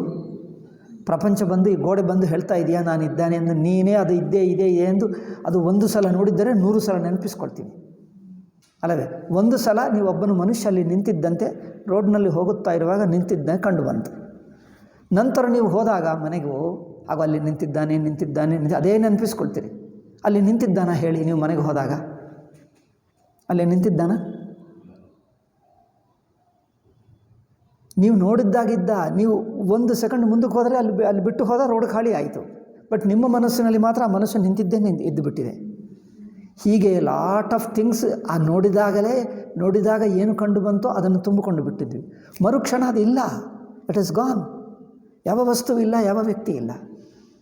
ಆದರೂ ನಾವು ಇದ್ದಾನೆ. ಈ ಮನುಷ್ಯ ಈಗ ಕಂಡು ಬಂದ, ಸ್ವಲ್ಪ ಹೊತ್ತಿಗೆ ಹೋದರೆ ಹಾಲೆಲ್ಲ ಖಾಲಿ ಆಗ್ತದೆ, ಯಾರೂ ಇರಲ್ಲ. ಆದರೆ ಇವರು ಇದ್ದಾನೆ ಇದೇ ಮನಸ್ಸು ತುಂಬಿಕೊಂಡು ಬಿಡ್ತದೆ. ಹೀಗೆ ಇದು ಫಾಲ್ಸ್ ಅಲ್ಲವ? ಹಾಲು ಎಂದಿಗೂ ಮನುಷ್ಯನಿಂದಲೇ ತುಂಬಿರುತ್ತದೆ, ಸ್ವಲ್ಪ ಹೊತ್ತು ಖಾಲಿ ಆಗ್ತದೆ, ಯಾರೂ ಇರಲ್ಲ. ನಾವು ಸ್ವಲ್ಪ ಹೊತ್ತು ನೋಡಿದ್ದಾಗ ಆ ವಿಷಯವನ್ನೇ ಇಟ್ಕೊಂಡು ಈಗ ನಮ್ಮ ಮನಸ್ಸಿಗೆ ಎಲ್ಲಿ ಹೋದರೂ ಅದೇ ಇರುತ್ತದೆ ಅಲ್ಲವೇ? ಈಗ ಅದೇ ಇರುತ್ತದೆ. ಆದ್ದರಿಂದ ಇದು ಅನಾವಶ್ಯಕ ಥಿಂಕಿಂಗ್. ನಾನು ಆವಾಗ ನೋಡಿದ್ದಾಗಿತ್ತು, ನಂತರ ಏನಾಯಿತೋ ಗೊತ್ತಿಲ್ಲ. ನಾನು ನೋಡಿದ್ದಾಗ ಮನುಷ್ಯ ರೋಡ್ ಮೇಲೆ ಕಂಡು ಬಂದ, ಮರುಕ್ಷಣಕ್ಕೆ ಬೇರೆ ಕಡೆ ಹೋಗಿರಬಹುದು. ಅಂದರೆ ನೀವು ಏನು ಮಾಡ್ತೀರಿ? ಈಗ ಯೋಚನೆ ಮಾಡೋಕ್ಕಾಗಲ್ಲ. ಹಾಗೇನು ಅದೇ ಯೋಚನೆ ಮಾಡ್ತೀರಾ? ಯಾಕಂದರೆ ಎಲ್ಲೇ ಹೋಗಿದ್ದ ಮೊನ್ನೆ ರೋಡ್ ಖಾಲಿ ಆಯಿತು. ಹೀಗೆ ಎಷ್ಟೋ ಘಟನೆಗಳಾಯಿತು ಹೋಯಿತು. But still we keep of thinking ಇದಾಯಿತು ಎಂದು. ಆ ಘಟನೆ 1 ವರ್ಷ ಆದ ನಂತರನೂ ಅಲ್ಲಿ ಆಗಿದ್ದಂತೆಯೇ ಇಟ್ಕೊಳ್ತದೆ ಮನಸ್ಸು. ಹಾಗೆ ಹೋಯ್ತಪ್ಪ. ಟಿ ವಿಯಲ್ಲಿ ಏನೋ ಕಂಡು ಬಂತು, ಹೋಯ್ತು. ಅದು ಈಗಲೂ ಇದೆಯಾ? ನಲ್ಲೇ ಟಿ ವಿಯಲ್ಲಿ ಇದೆಯಾ ಏನೋ ಆಗಿರುವ ಘಟನೆ? ಈ ಪ್ರಪಂಚ ಅಷ್ಟೇ, ಯಾವ ಘಟನೆ ನಡೆಯಲಿಲ್ಲ, ಎಲ್ಲವೂ ಹೋಯಿತು, ನಿಮಗೆ ಕಂಡು ಬಂತು, ಮುಗಿಯಿತು. ನೀವು ಯಾರನ್ನು ಭೇಟಿ ಮಾಡೋಕ್ಕೆ ಹೋಗ್ತಿರೋರು ತುಂಬ ದುಃಖದಲ್ಲಿದ್ದಾರೆ, ಹಾಗೆ ನೀವು ಮನೆಗೆ ಹೋಗಿದ್ದೀರಿ, ನೀವು ಅವರನ್ನು ದುಃಖದಲ್ಲಿದ್ದಾರೆ, ಅದೇ ನಿಮಗೆ ನೆನಪಾಗ್ತಾ ಇರುತ್ತದೆ. ಅವರು ಅರ್ಧ ಗಂಟೆ ನಂತರ ಯಾರೋ ಬಂದರೋ ಅವನು ಸರಿ ಮಾಡಿಟ್ಟರು, ಎಲ್ಲ ಇದು ಅವ್ರು ನಗುತ್ತಾ ಹೋಗಿದ್ದಾನೆ, ದುಃಖ ಇಲ್ಲ, ಏನಿಲ್ಲ. ನಿಮ್ಮ ಮನಸ್ಸಿಗೂ ಮಾತ್ರ ದುಃಖ ಸೀನೆ ಇದೆ. ಈ ದುಃಖ ಸೀನ್ ಇದೆಯಾ? ಹಾಗೆ ಈ ಪ್ರಪಂಚ ಸೀನುಗಳೆಲ್ಲ ಇಷ್ಟೇ, ನಾವು ನೋಡಿದಾಗ ಅದನ್ನು ತುಂಬಿಕೊಂಡು ಬಿಟ್ಟಿದ್ದೀವಿ. ಅದು ನೀವು ನೋಡಿದ್ದಾಗ ಇದ್ದಿದ್ದು ನಂತರ ಮರುಕ್ಷಣವಿಲ್ಲ, ಆದರೆ ಇದೇ ಇದೆ ಇದೆ. ಅದೇ ರಮಣ ಮಹರ್ಷಿ ಹೇಳುತ್ತಿದ್ದರು, ಪ್ರಪಂಚ ಹೇಳ್ತೀವಿ, ಪ್ರಪಂಚ ಹೇಳ್ತಾ ಇದೆಯಾ ತಾನಿದ್ದಾನೆ ಎಂದು? ನೀನೇ ಅಲ್ಲವೇ ಅದು ಇದೆ ಎಂದು ಹೇಳುವುದು? ಈ ಗೋಡೆ ಇದೆ ಎಂದು ತಾನು ಹೇಳ್ತಾ ಇದೆಯಾ? ನೀನು ನೋಡಿ, ಓ ಗೋಡೆ ಹೀಗಿದೆ ಎಂದು ಅನಿಸುತ್ತಾ ಇದೆ, ನಿಮ್ಮ ಮನಸ್ಸು ಹೇಳ್ತಾ ಇದೆ, ತಾನೇನು ಹೇಳ್ತಾ ಇಲ್ಲ, ಗೋಡೆ ನಿಮ್ಮ ಮನಸ್ಸೇ. ಹಾಗೆ ಈ ಪ್ರಪಂಚ, ಈ ಮನುಷ್ಯರು, ಇವರು ವ್ಯಕ್ತಿಗಳು, ಈ ಘಟನೆಗಳೆಲ್ಲ ನಿಮ್ಮ ಮನಸ್ಸೇ ಊಹಿಸ್ತಾ ಇದೆ. ನಿಮ್ಮ ಮನಸ್ಸಿಗೆ ಈ ಯೋಚನೆಗಳು ಅನಾವಶ್ಯಕ. ಈ ತುಂಬಿಕೊಂಡು ಏನು ಮಾಡ್ತೀವಿ? ನಿಮಗೆ ಅದು ತುಂಬಿಕೊಂಡಿದ್ದು ಸ್ವಲ್ಪ ಹೊತ್ತು ಫ್ಲ್ಯಾಶ್ ಹಾಗೆ ಕಂಡು ಬಂತು, ಮರುಕ್ಷಣ ಹೋಯಿತು. ಆದರೆ ನಿಮ್ಮ ಮನಸ್ಸಿಗೆ ಒಂದು ಕ್ಷಣದಲ್ಲಿ ಝಲಕ್ ಹಾಗೆ ತೋರಿದ್ದು ಪರ್ಮನೆಂಟ್ ಇದ್ದಂತೆ ನಿಮ್ಮ ಮನಸ್ಸು ತುಂಬಿಕೊಂಡು ಬಿಡ್ತದೆ. ಪ್ರಪಂಚ ಘಟನೆಗಳೆಲ್ಲ ಅಷ್ಟೇ, ದೇರ್ ಆಲ್ ಸಿಂಪಲ್ ಝಲಕ್ ಅಷ್ಟೇ. ಆದರೆ ನಿಮ್ಮ ಮನಸ್ಸು ತುಂಬಿಕೊಂಡು ಬಿಟ್ಟಿದೆ. ನನ್ನ ಮನಸ್ಸು ತುಂಬಿಕೊಂಡು ಏಕಪ್ಪ ಯಾವಾಗಲೂ ಮುಗಿಯಿತು, ಇಲ್ಲವೇ ಇಲ್ಲ. ಎಲ್ಲ ಬಿಟ್ಟು ಬಿಡಿ, ಮೈಂಡ್ ಎಂಟಿ ಆಗಿಬಿಡಲಿ, ಕ್ಲೀನ್ ಆಗುತ್ತದೆ, ನಿಶ್ಚಿಂತವಾಗುತ್ತದೆ. ಅದು ಇವನ ಶಿಷ್ಯ ಹೇಳುತ್ತಿದ್ದದೇ. ಅದೇ ಆಗಿದ್ದರೆ ಸುಖ ದುಃಖ ವೇದನಾಯ ವಿಕ್ರಿಯಾಚ ಸ್ವಾರ್ಥ ಇವ ಪ್ರಾಪ್ನೋತಿ. ಅವುಗಳು ಒಂದು ಸಲ ಗೋಡೆ ನೋಡಿದ್ದರೆ ಅಲ್ಲಿ ಇದೆ ಇದೆ ಇದೆ ಎಂದು ಇಟ್ಕೊಳ್ತೀವಿ. ಅಂದರೆ ಏನದನ್ನು ಸ್ವತಂತ್ರ ಮಾಡಿಬಿಡ್ತಾ ಇದ್ದೀವಿ. ಸ್ವತಂತ್ರ ಆತ್ಮ ಹಾಗೆ ನಿತ್ಯ ಸಿದ್ಧ ಮಾಡಿಬಿಡ್ತಾ ಇದ್ದೀವಲ್ಲ, ಅಧ್ಯಾರೋಪ. ಸ್ವತಂತ್ರ ಮಾಡಿಬಿಡ್ತಾ ಇದ್ದೀವಿ. ನೀವು ನೋಡಿದ್ದಾಗ ನೋಡಿತು, ಕನಸು ನೋಡಿದ್ದಾಗ ನೋಡಿತು, ನೀವು ಎಚ್ಚರಕ್ಕೆ ಬಂದಾಗ ಅಲ್ಲಿ ಇನ್ನೂ ಇದೆ, ಆಗ ಅಲ್ಲಿ ಅದು ನೋಡಿದೆ, ಅಲ್ಲಿ ಒಂದು ಕಂಬ ನೋಡಿದೆ, ಒಂದು ರೋಡ್ ನೋಡಿದೆ, ಒಂದು ಕಾರ್ ನೋಡಿದೆ, ರೋಡ್ ಮೇಲೆ ಕಾರ್ ನಿಂತಿದೆ, ಎಲ್ಲಿ? ಕನಸಿನಲ್ಲಿ. ಈ ಎಚ್ಚರಕ್ಕೆ ಬಂದಾಗ ಆ ರೋಡ್ ಮೇಲೆ ಇನ್ನೂ ಕಾರ್ ಇದೆಯಾ? ಯಾಕಿಲ್ಲ? ನೀವು ಕನಸಿನಿಂದ ಎಚ್ಚರಕ್ಕೆ ಬಂದಾಗ ರೋಡ್ ಮೇಲೆ ಕಾರ್ ಏಕೆ ಇಲ್ಲ? ನೀವು ನೋಡುವಾಗ ಮಾತ್ರ ಇತ್ತಾ? ನೋಡುವಾಗನೂ ಇರಲಿಲ್ಲ, ನೀವು ಎಚ್ಚರಕ್ಕೆ ಬಂದಾಗ ಇಲ್ಲ. ಯಾಕೆ? ನೋಡುವಾಗಲೇ ಇರಲಿಲ್ಲ, ಎಚ್ಚರಕ್ಕೆ ಬಂದಾಗ ಎಲ್ಲಿಂದ ಇರುತ್ತದೆ? ನೋಡುವಾಗ ನಿಮಗೆ ಅನಿಸಿತೆ ಹೊರತು ಅಲ್ಲೇನಿತ್ತ? ಹಾಗೆ ಮನಸ್ಸು ಏನೋ ಏನೋ ಇದು ಇದೆ, ಆ ಪದಾರ್ಥಗಳಿವೆ, ವ್ಯಕ್ತಿಗಳಿದ್ದಾರೆ, ಅವುಗಳಿವೆ, ಇವುಗಳಿವೆ, ಎಲ್ಲ ನೋಡಿದ್ದೆಲ್ಲ ಒಂದು ಇದ್ದಂತೆ ಇಟ್ಟುಕೊಂಡು ಬಿಡ್ತದೆ. ನೋಡಿದ್ದು ತೋರಿಕೆ, ಅನಿಸಿಕೆ ಅಲ್ಲವೇ? ಸುಮ್ಮನೆ ಅನಿಸಿಕೆ, ಕಲ್ಪನಾ ಮಾತ್ರ. ಆ ಕಲ್ಪನವನ್ನು ತೋರಿಕೆಯನ್ನು ವಸ್ತುವಾಗಿ ಇಟ್ಕೊಂಡಿದೆಯಲ್ಲ, ಆಗೋದು ಅಧ್ಯಾಸ, ಅದು ಭ್ರಾಂತಿ, ಅದು ಸಂಸಾರದ ದೊಡ್ಡದು ಸಂಸಾರ. ಅದು ಬಿಡಿಸುವುದೇ ಧ್ಯಾನ. ಧ್ಯಾನದಲ್ಲಿ ಏನು ಮಾಡ್ತೀವಿ? ಆಲ್ ಥಾಟ್ಸ್ ಬಿಟ್ಟು ಬಿಡ್ತೀವಿ. ಥಾಟ್ ಬಿಟ್ಟರೆ ಯಾವುದೂ ಇಲ್ಲ, ಪ್ರಪಂಚವೇ ಇಲ್ಲ. You are alone. ತಾನು ಮಾತ್ರ, ಚೈತನ್ಯ ಮಾತ್ರ ಉಳಿದಿದ್ದಾನೆ. ಅದರಿಂದ ಇವನು ಅದೇ ಹೇಳ್ತಾನೆ, ಈ ಸುಖ ದುಃಖ ವೇದನಾ ಕ್ರಿಯೆಗಳು, ಅದಕ್ಕಿಂತ ನಾನು ಅರಿವಿನ ಸ್ವರೂಪ, ನಾನು ಬೇರೆಯಾಗಿದ್ದೇನೆ. ನಾನು ಬೇರೆ ಆಗಿಲ್ಲದಿದ್ದರೆ, ನನ್ನ ಅರಿವಿಕೆ ಅಂಟುಕೊಂಡುವುದಾದರೆ ಅವು ಸತ್ಯವಾಗಿ ಬಿಡ್ತವೆ. ಸತ್ಯವಾಗಿ ಬಿಡ್ತವೆ ಅಂದರೆ ಎಂದಿಗೂ ಇರುತ್ತವೆ. ನಾನು ಹೇಗಿದ್ದೀನೋ, ನಾನು ಹೇಗೆ ಎಂದಿಗೂ, ನಾನಿರುವುದು ಸ್ವಲ್ಪ ಹೊತ್ತಿತ್ತು, ಸ್ವಲ್ಪ ಹೊತ್ತು ಇಲ್ಲ ಎಂದು ಹೇಳೋಕ್ಕಾಗ್ತದೆ? ತಾನೆಂಬ ಅರಿವು ಎಂದಿಗೂ ಇರುತ್ತದೆ. ನೀವು ಯೋಚನೆ ಮಾಡುವಕ್ಕೆ ಮುಂಚೆ ನೀನಿದ್ದಿ, ಯೋಚನೆ ಮಾಡುವಾಗಿದ್ದೀವಿ, ನೀವು ಯೋಚನೆ ಬಿಟ್ಟ ನಂತರನೂ ನೀವಿದ್ದೀವಿ. ಅಂದರೆ ಯೋಚನದಿಂದ ನೀನು ಬಂದಿಲ್ಲ, ಯೋಚನಕ್ಕೆ ಮುಂಚೆ ನೀನಿದ್ದಿ. ನಿನ್ನ ಇರುವಿಕೆ ನೀನು ಮಾಡಿದ್ದಲ್ಲ, ಯಾರೂ ಮಾಡಿದ್ದಲ್ಲ, ತಾನಿದ್ದು ಬಿಟ್ಟಿದೆ. ತನ್ನ ಇರುವಿಕೆ, ಆತ್ಮದ ಇರುವಿಕೆ ತಾನಿದೆ, ಸ್ವತಃಸಿದ್ಧವಾಗಿದೆ. ಸ್ವತಃಸಿದ್ಧ ಆತ್ಮನ ಇರುವಿಕೆ ಎಲ್ಲಿ ಯೋಚನೆ ಬರುತ್ತಾ ಇದೆ, ಅನಿಸಿಕೆ ಅನಿಸುತ್ತಾ ಇದೆ. ಆದರೆ ಅದು ಅನಿಸಿಕೆಯಿಂದ ಆತ್ಮ ಬಂದಿಲ್ಲ, ಆತ್ಮನಲ್ಲಿ ಅನಿಸಿಕೆ ತೋರ್ತಾ ಇದೆ. ಎಷ್ಟು ಚೆನ್ನಾಗಿದೆ ನೋಡಿ. ಆತ್ಮನಲ್ಲಿ ಅನಿಸಿಕೆನೇ ಹೊರತು, ಆತ್ಮದಲ್ಲಿ ಯೋಚನೆಯೇ ಹೊರತು, ಯೋಚನೆಯಿಂದ ನೀನು ಬಂದಿಲ್ಲ. ಎಲ್ಲ ಯೋಚನೆ ಬಿಡು, ತಾನಿರುತ್ತಾನೆ. ಏನು ಯೋಚನೆ ಇಲ್ಲದೆ ತಾನಿರುತ್ತಾನೆ. ಏಕೆಂದರೆ ಆತ್ಮ ಯೋಚನೆ ಅಲ್ಲ. ಆತ್ಮ is not A thought. Thoughts appear and go. ಯೋಚನೆಗಳು, ಥಾಟ್ಸ್ಗಳು ಬರುತ್ತವೆ, ಹೋಗ್ತವೆ. ಅರಿವೆಂಬುದು ಒಂದು ಯೋಚನೆ ಅಲ್ಲ. ಅರಿವು ಈಸ್ ನಾಟ್ ಎ ಥಾಟ್, ಅದು ಸ್ವತಃ ಸಿದ್ಧ.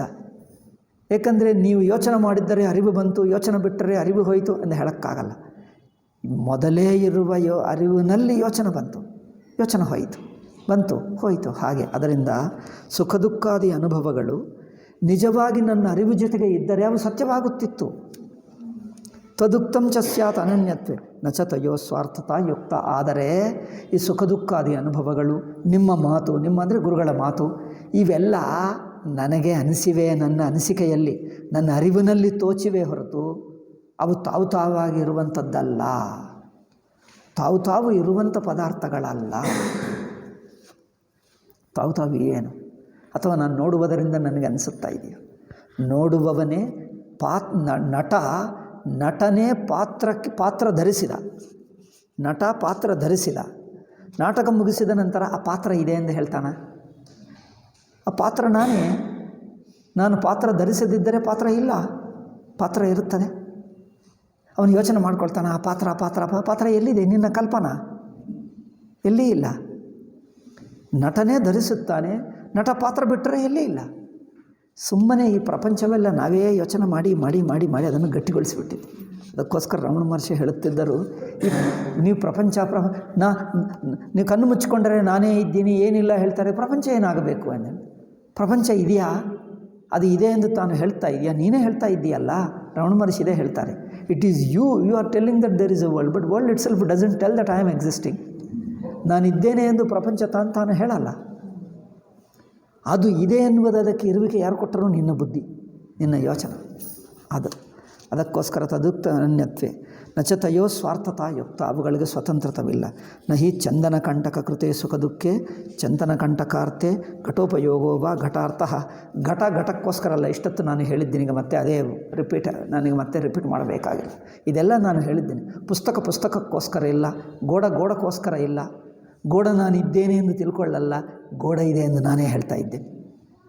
ಪಾತ್ರ ಇದೆ ಎಂದು ನಟ ಮಾಡ್ತಾನೆ, ಪಾತ್ರ ಹೇಳ್ಕೊಳ್ಳಲ್ಲ, ನಾನು ಪಾತ್ರನಾಗಿದ್ದೇನೆ ನೋಡು ಎಂದು. ಪಾತ್ರ ಇಲ್ಲಪ್ಪ, ಸುಮ್ಮನೆ ತೋರಿಕೆಯಲ್ಲಿ ಏನಿಲ್ಲ, ಇರುವುದೇ ನಟ. ಹಾಗೆ ತಸ್ಮಾತ್ ತದ್ವಿಜ್ಞಾತುರ್ಮಮ ಚಂದನಾಧಿಕೃತ ಅರ್ಥ ಅಹಂ ಹಿ ತಥೋ ಅನ್ಯ. ಅದರಿಂದ ಅದಕ್ಕಿಂತ ನಾನು ಬೇರೆಯಾಗಿದ್ದೇನೆ.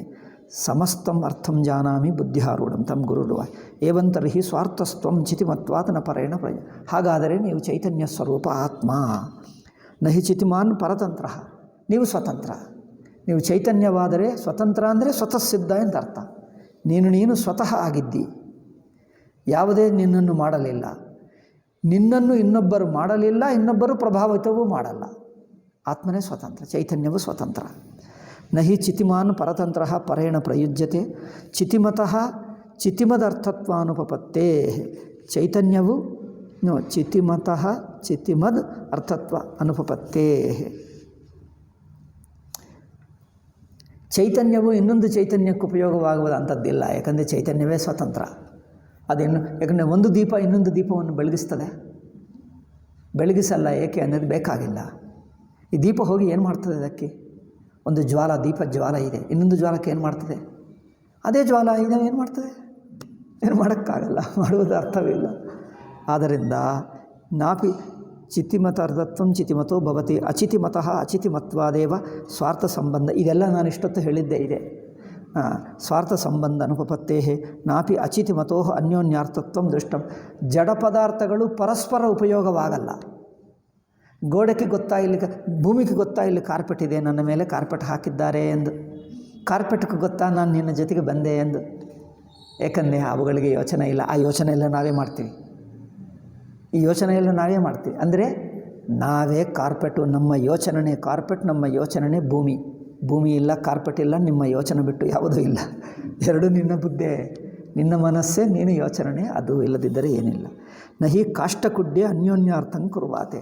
ಕಾಷ್ಟಂ ಕುಡ್ಯಂ ಅಂದ್ರೇನು? ಕಟ್ಟಿಗೆ ಆ್ಯಂಡ್ ಗೋಡೆ. ಕಟ್ಟಿಗೆ ಗೋಡೆ ಪರಸ್ಪರವಾಗಿ ಏನಾದರೂ ಸಂಬಂಧವಿದೆಯಾ? ಏನಾದರೂ ಯೋಚನೆ ಮಾಡ್ತಾವೆ? ಏನಿಲ್ಲ. ಅದಕ್ಕೇನು ಅರ್ಥವೇ ಇಲ್ಲ. ಹಾಗೆ ಆತ್ಮನು ಚೈತನ್ಯ ಸ್ವರೂಪನು ಚೈತನ್ಯ ಗುಣವಲ್ಲ. ಈ ಪ್ಯಾರಾಗ್ರಾಫ್ ಆಯಿತು. ಅಯ್ಯೋ, ಈ ಪ್ಯಾರಾಗ್ರಾಫ್ ನಾಳೆ ಹೇಳೋಣ. ಸ್ವಲ್ಪ ಫಾಸ್ಟ್ ಹೇಳುವುದೇ ಒಳ್ಳೆಯದು. ಫಾಸ್ಟ್ ಅಂದರೆ ಸಾರ ಹೇಳಬೇಕು. ಒಂದೊಂದು ವಾಕ್ಯ ಹೇಳಿದರೆ ಆಗಲ್ಲ. ಆಯಿತು, ಸಾರ ಹೇಳ್ತೀನಿ.